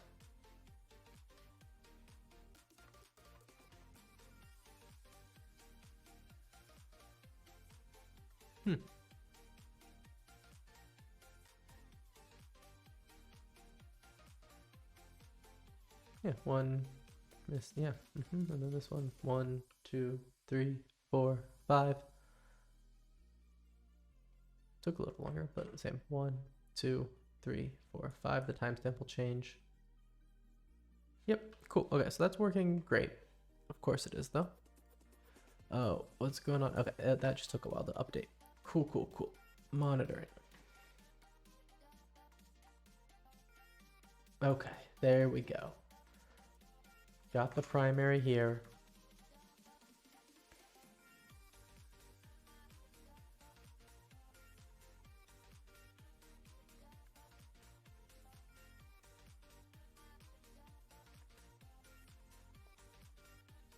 Okay.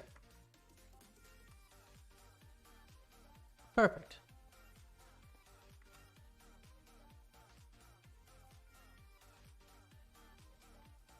Underscore cache list. Ah, yes. That is not the right URL. Slash list. There we go. Okay. Can I duplicate you? Yeah. Want to slow. Definitely hit EWR. 1, 2, 3, 4, 5. Coming at you. Okay.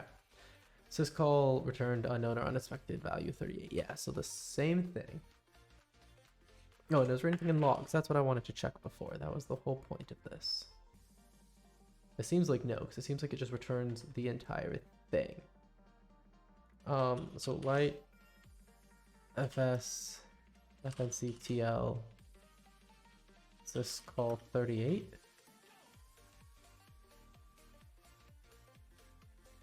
FCN, is it FCN? Oh man, if I just am I spelling it wrong almost every time I talk about it? Probably. FCN, yeah.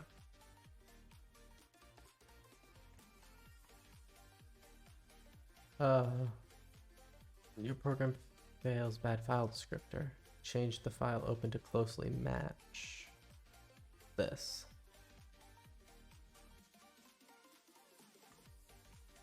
You have to open your file with the read-write only or read-write. You've opened it read-only only to put a lock on it, which doesn't work. You're getting a file. Yeah, okay.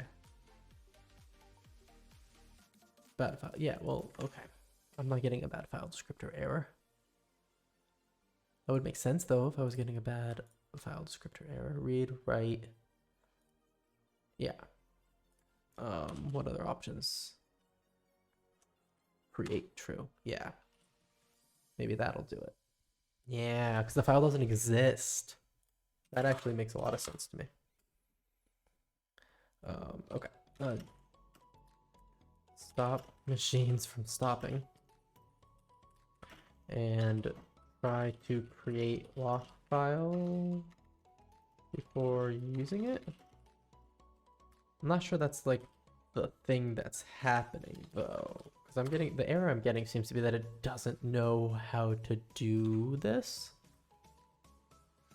which like would make a lot of sense if it weren't for the fact that one, SQLite uses it, so like it feels like it must work, and two, it's like in the Go code that Fly's giving me.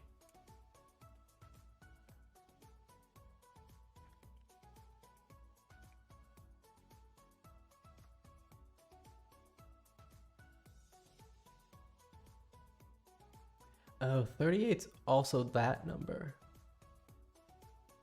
That's interesting.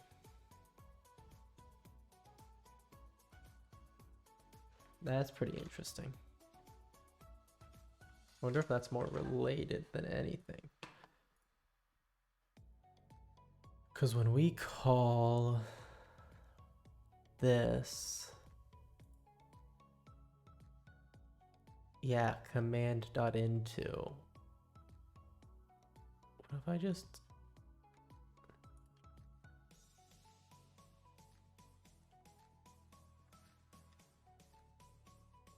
What if I want setlock wait and I just like do it? Let's try with setlock wait. Push that up. Push to my fork.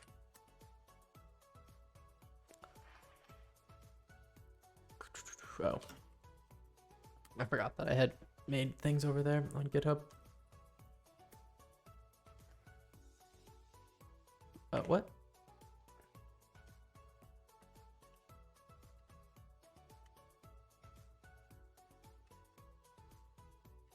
No, I want pull.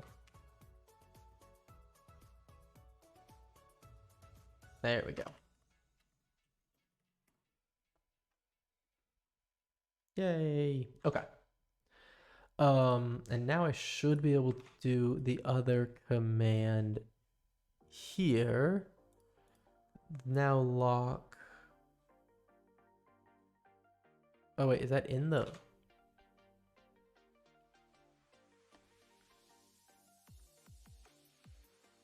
No, I need to be passing this here somewhere, right?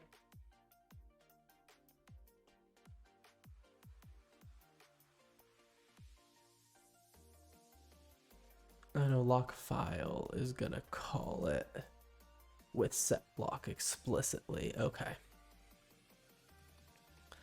What if I just change this to set? Let's just setlock wait. Yeah.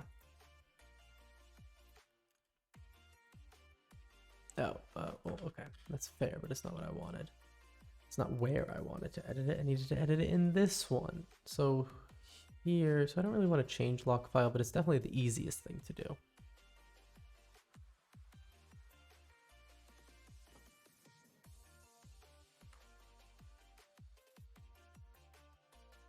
I just want this function. Lock file. There we go. Okay. Set wait lock. Setlock wait. Yeah.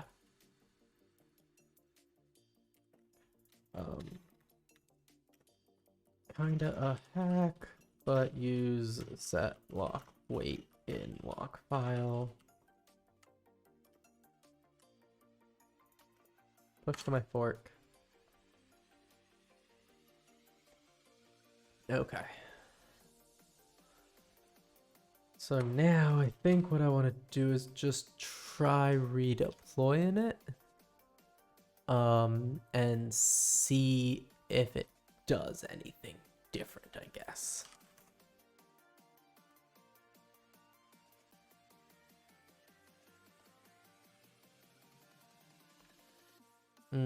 Layer already existed, so we didn't actually get a new thing.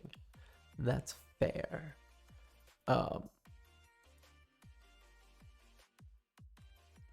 What can I do? Just add a new line somewhere. Write a good readme.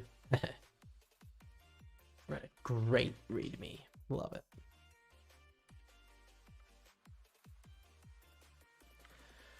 Waiting for this one to finish, and I'll kick another one. There we go. This one will build a new Docker file. Yay.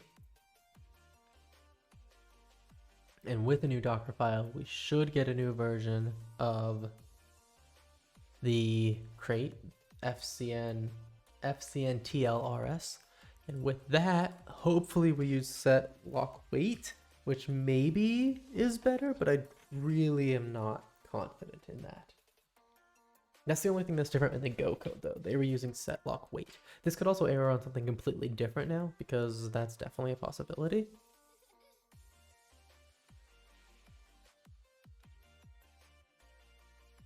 And regardless, we're probably going to wrap up kind of soon. In the next like 15-ish, 20 minutes, I think, is probably when we're going to wrap up. We'll see how if it would be really cool if we could get past this and we could knock off this one next step. But maybe today will just have been a lot of learning and messing with some file syscalls and file locking. I'm really hoping that it's just that it only knows how to do setlock wait and doesn't know how to do setlock. That feels weird, right? But maybe it's like a synchronous async thing, and I don't really know. Actually, let's see if there's better documentation on that. LiteFS Halt.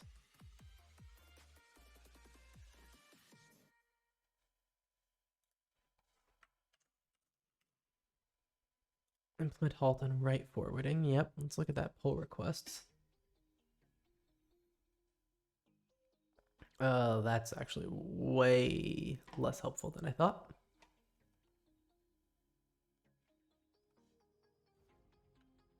It's just, yep.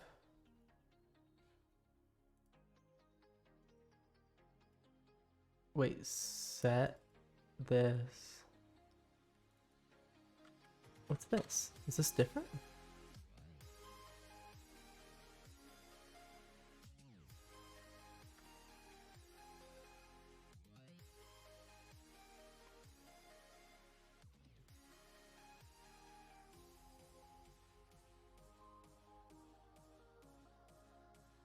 Oh, in cargo, there's a util flock. Great. That's just funny.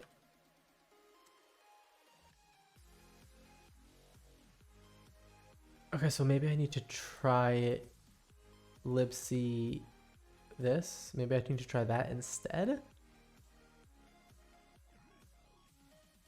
Oh, that's the lock type. Oh.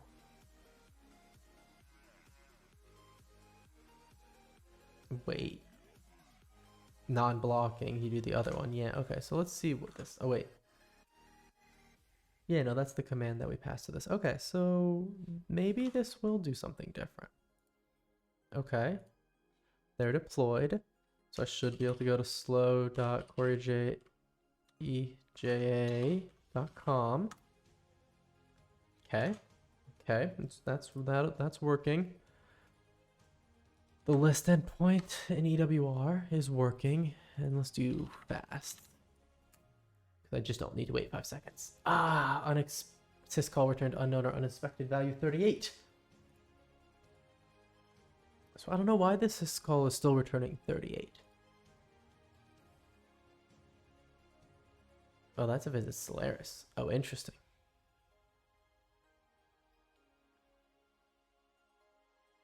Solaris lacks flock, so we try to emulate it using this. Okay, but that's because...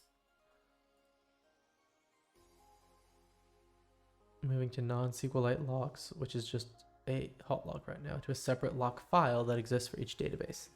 The file doesn't show up when listing the directory, but it can be opened. I figured it'd be extra clutter. The represent implementation is in this library. It's pretty simple. It's just a set lock or on byte 72 in the lock file to halt, and then it's unlock on the same file to unhalt. The benefit of using a file descriptor is that it should automatically unhalt when the application closes. Okay.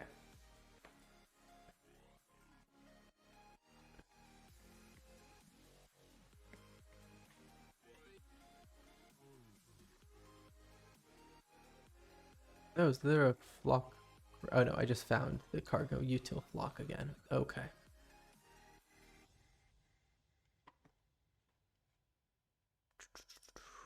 Yeah, okay, I get that that's the constant. And I think I'm even using that here, right? Like, yeah, so when it's a write, it's one of those.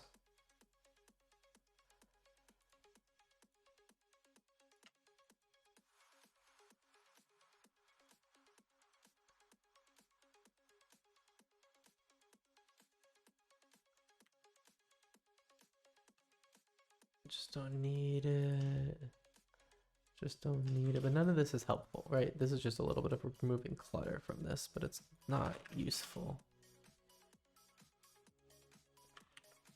Live the lifetime. Live the lifetime.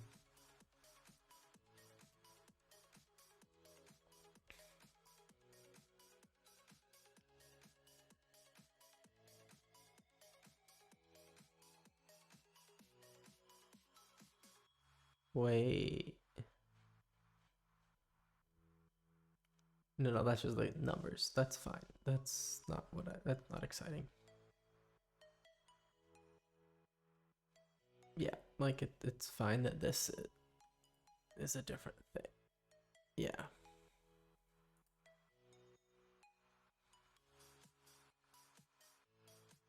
Hmm.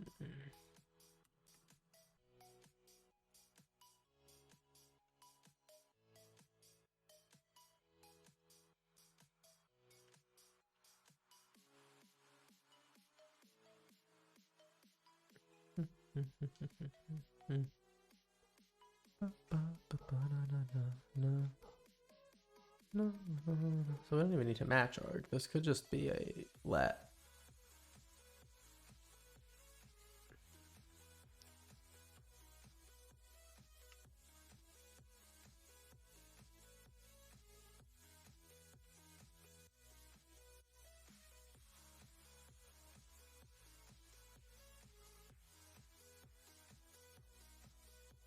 Oh yeah, that would actually be that.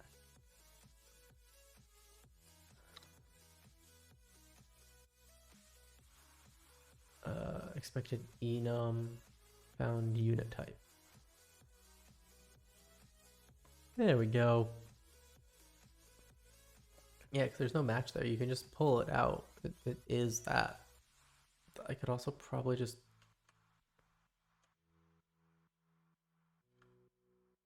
Oh, but that's the only arg. I see. I don't know why this is an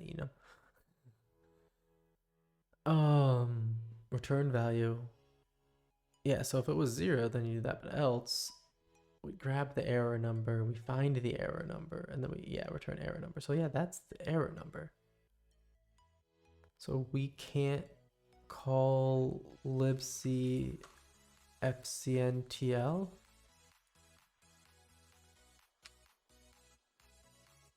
Yeah, and this is it on all the different platforms.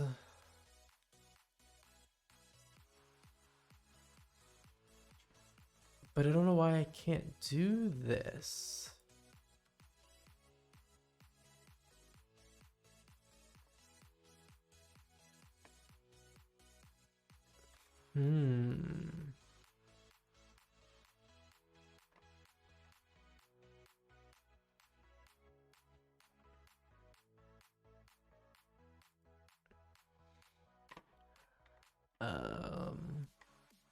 Add LightFS deployment to the starter. So does this?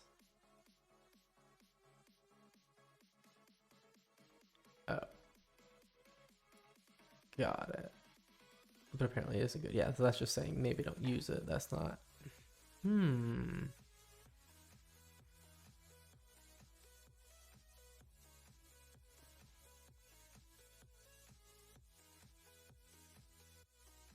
Yeah. So like I love this a lot. It makes a lot of sense and I want to do it. I just can't figure out how to set it.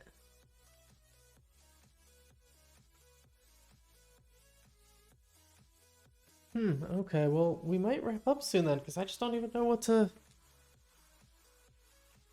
do here.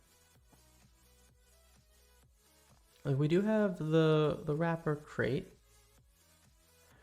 Like we're doing all this, so we call the libc this, and this just returns a non-zero.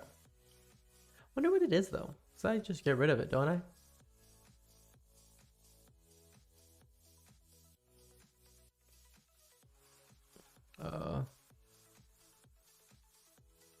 Cint, another cint.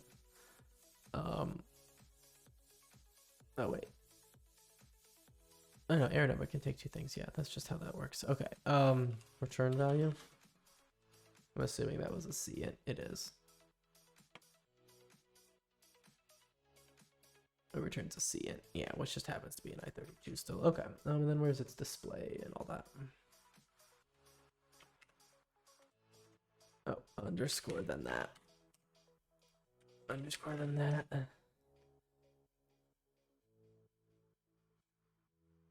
Okay, it handles some things differently. That's fine. Whatever.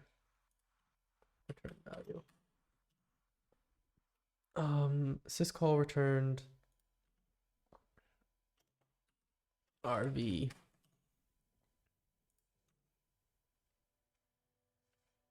With unknown or unexpected error of that.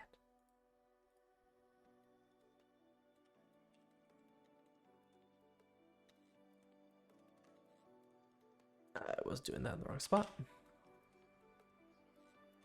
Oh. Yeah, because I put RV there. I can do this for this one too.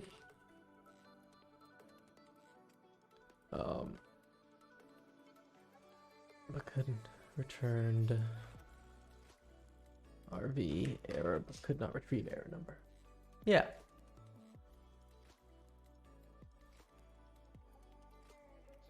Clean up Clippy and pass the return value from the syscall all the way back. Perfect. Okay, so now minimize you again. Yep, go back to this one. In LightFS, I actually don't even really need to do anything, do I? I just wanna, like, touch a file.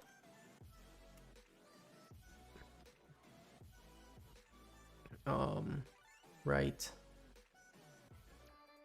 And awesome readme. I love that I'm just changing this as a way to get it. Oh, got it. Figure out which app to deploy. We're gonna deploy cache.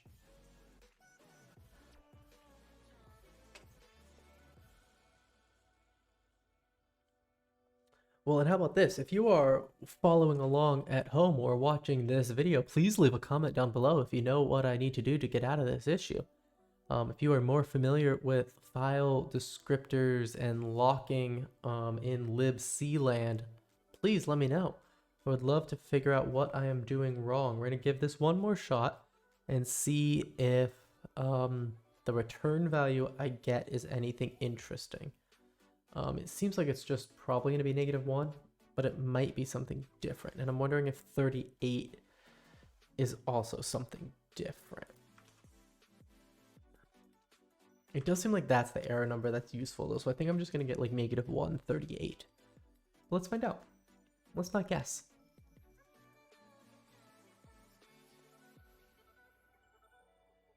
Oh, and I guess there is another thing that I want to do here eventually, which is move the cache to somewhere persisted in fly.io, in the fly.io VM. Yeah, I like that.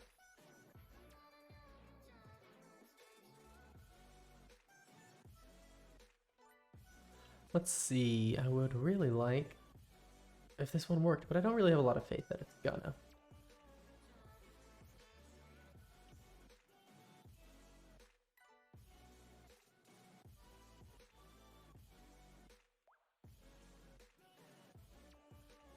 Like, and I wonder if this is a platform thing. I also haven't even tried running this locally because I'm not running LightFS locally. I guess I should try it and see what happens, right? But it's on a completely different platform, so it's hard to say whether it's useful.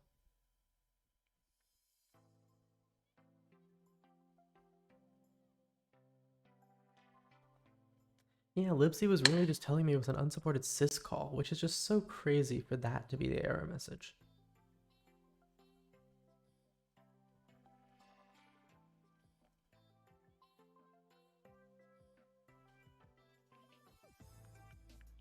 Okay.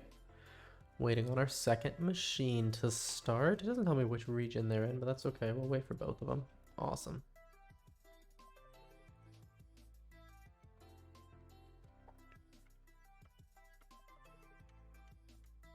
Okay, it's back up. Nothing's in its cache.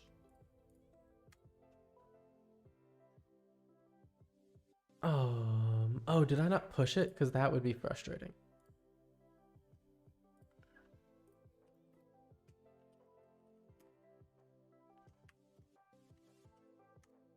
I did not push it to my fork. Oh, but that's, I get a little lucky because I made another change. Oops. I made one more change to the plan file while it was running. So I should, yep, this will do a clean build for me. Okay, we're definitely gonna wrap up after this pretty much regardless of whether it works or not. If it works, we'll do a few more things, potentially just to test it out. But either way, let's write out what we did last time. Do I have is this a history? Yeah, awesome. So I can take this, put it down here. There we go. I think it's fourth stream, perfect. So this is the fifth stream. We tried to implement the LiteFS Halt mechanism. We used, just figure it out. Come on. Oh. As our reference implementation, we got the code in a spot where we expected it to work, but haven't successfully gotten it working in the fly, or tried locally, to be honest. We are currently getting an error no of 38, which we believe means, let's pull the thing from here, error codes 38, function not implemented. Enosys, which means enosys or function not implemented. Which is weird because fly.io because fly.io makes LightFS, so it should work on their platform. But as I type this, it might be an OS thing, but also strange Debian wouldn't support it.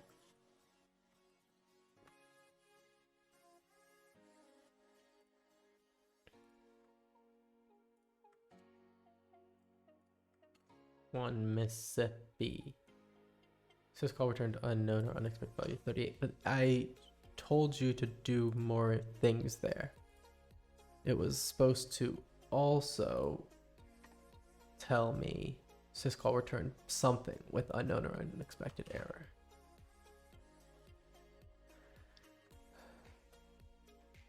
Copy that revision number. I want to just see this one thing happen here, so we're going to keep pushing on this for just a second.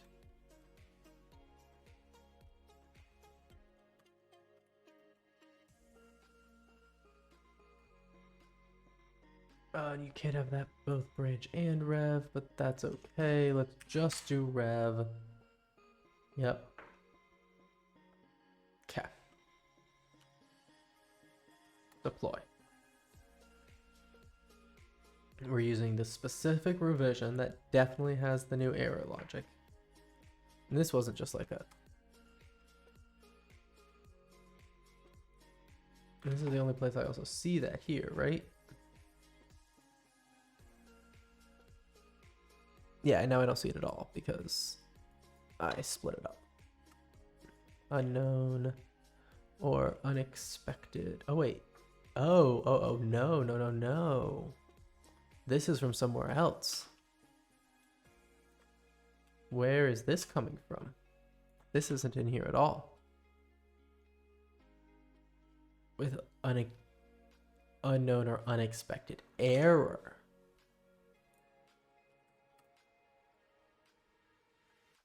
No, where's this string coming from? Like, where's this specific string? So that's interesting. Syscall returned unknown or unexpected value. Where is that value coming from?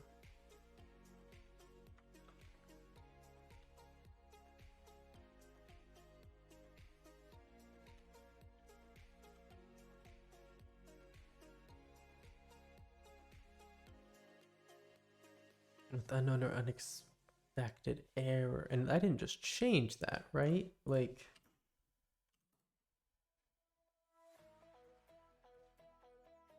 I guess I could open it in GitHub here. Let's check that out.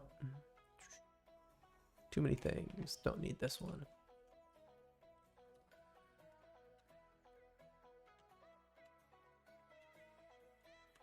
Okay, what's this last commit look like? Okay, phew. So I was just getting this old error message. Okay, okay. Phew. Thought I was going crazy for just a sec. That just means it was running the old version, which is silly, but reasonable. Ooh, okay.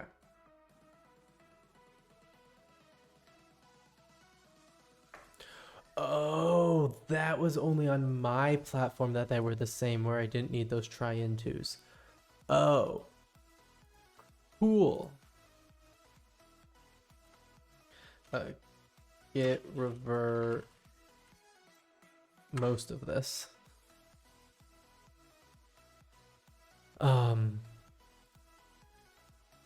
And then I guess I just do this all again. That's fine. Where's the return value? Yep.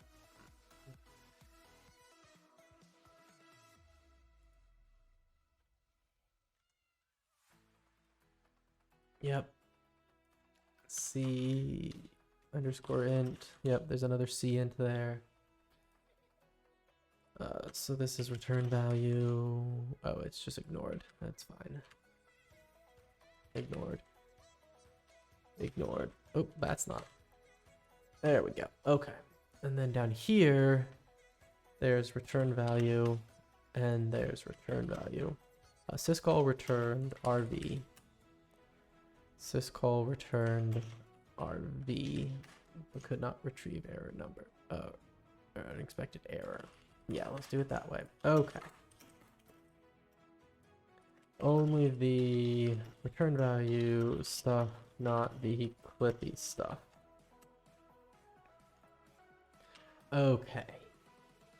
Now I need this revision. And then get pushed my fork. Okay. Now we need to make this a new revision. There we go. Cargo build. Built. Deploy to fly. Okay. I just want to see the return value. It's just going to be -1 and we're going to call it a day, but I want to see it. I need to see it be -1. And if it's not, we'll write about that. And then that'll be what we work on next stream.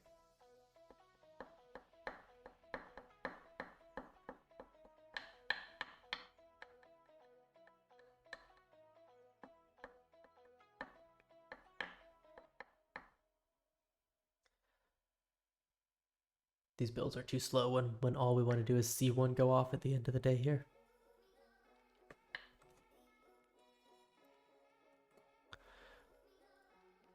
What are the additions? That doesn't, 2021 is the most recent edition. Cool. 3 years, 15, 18, 21, so 24. We'll get a new edition likely. 2 or 3 years. Cool.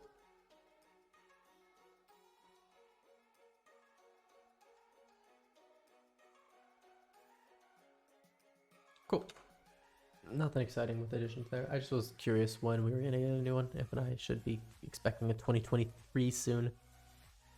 But it doesn't seem like it. And I haven't heard any chatter about a new edition, so I'm assuming it'll be sometime in 2024. Okay, it's been about 90 seconds, and I feel like that's what the builds have taken, so hopefully. Oof! Got a big yawn. This is, haven't been doing these streams in the evening as much. I guess this is about the same time my Wednesday streams are, but that's okay. I'm tired either way. That's why we're wrapping up here, though. Assuming we can get a build done, which we should be able to do, just taking its time here.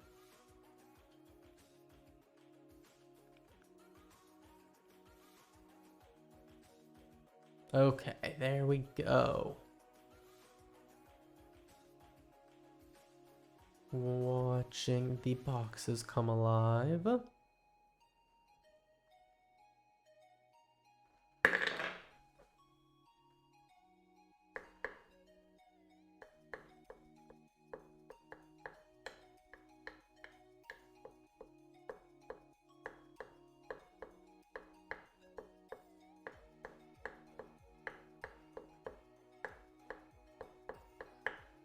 Okay. One machine up, second one booting now. But it doesn't tell me which one's which, because of course not. Okay. Nothing in there. We try to hit fast and don't want one password. Oh, wait. It worked?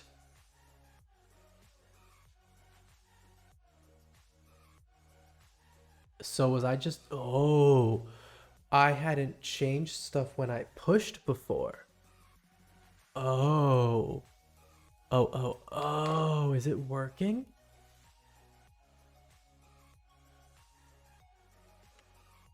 One Mississippi. Okay. So, but like the thing worked. I feel like I did the lock right because it worked. Oh, let's duplicate this one again. Let's hit slow, and let's hit slow from EWR. Can I write to it? Is it halted? 1, 2, 3, 4, 5. Yeah, no, that worked fine.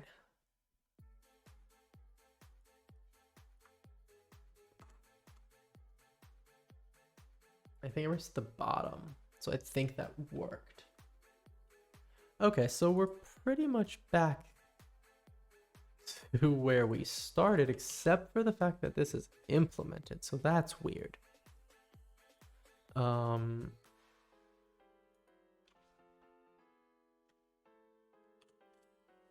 We were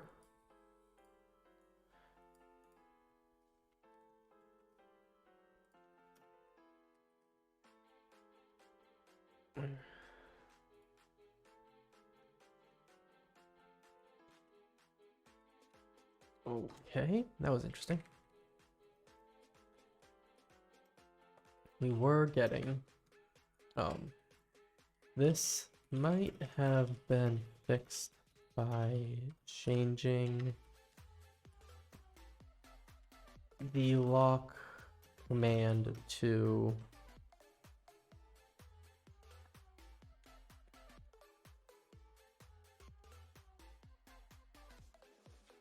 that one. Something like that.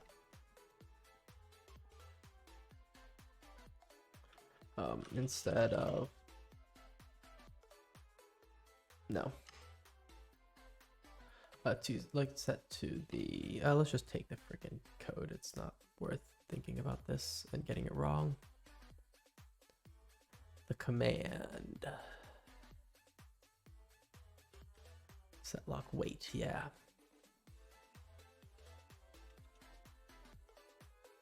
Plan. But this doesn't seem like it's actually making the lock correctly.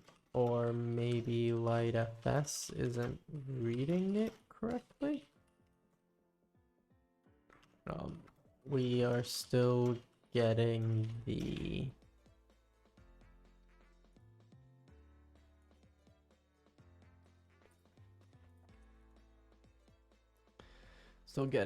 this error. From the replica. The primary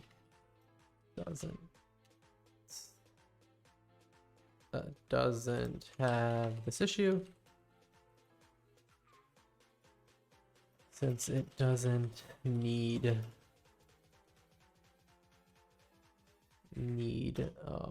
halting to work. Right to the DB. So we have the same next step still because we didn't get that done.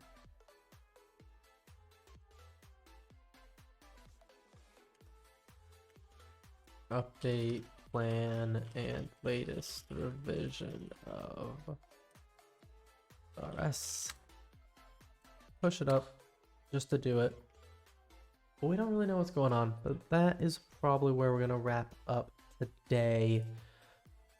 And before the last thing we're gonna do is we're gonna look at the logs here for fly. for just this region. Ooh. Oh, could not create journal. Read-only replica. Yeah, okay, but that wasn't anything about that.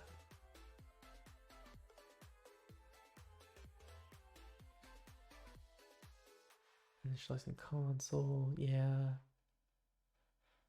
Yeah, okay, okay. And our database path is set to that. So yeah, okay. I think that means couldn't create journal, read-only replica. Yeah, okay. Okay. I think that means we're gonna wrap up for the day, and we'll come back to this next time. So thank you for coming along. I'll just do a little wrap up here as we close up. I'm Corey. Thanks for hanging out with me. You can find me at coreyja.com and coreyja on most platforms. I've been streaming on Twitch and posting the videos to YouTube, so thank you so much if you found my content in either one of those places. Give me a like and a follow if you enjoyed, and I will be back for another stream sometime soon. I don't think it'll be tomorrow, which is Sunday, which will be my normal day, but I will be back soon. And I'll let you know when I'm coming back. So hope to see you all around, and thanks for hanging out with me. Have a good one. Bye.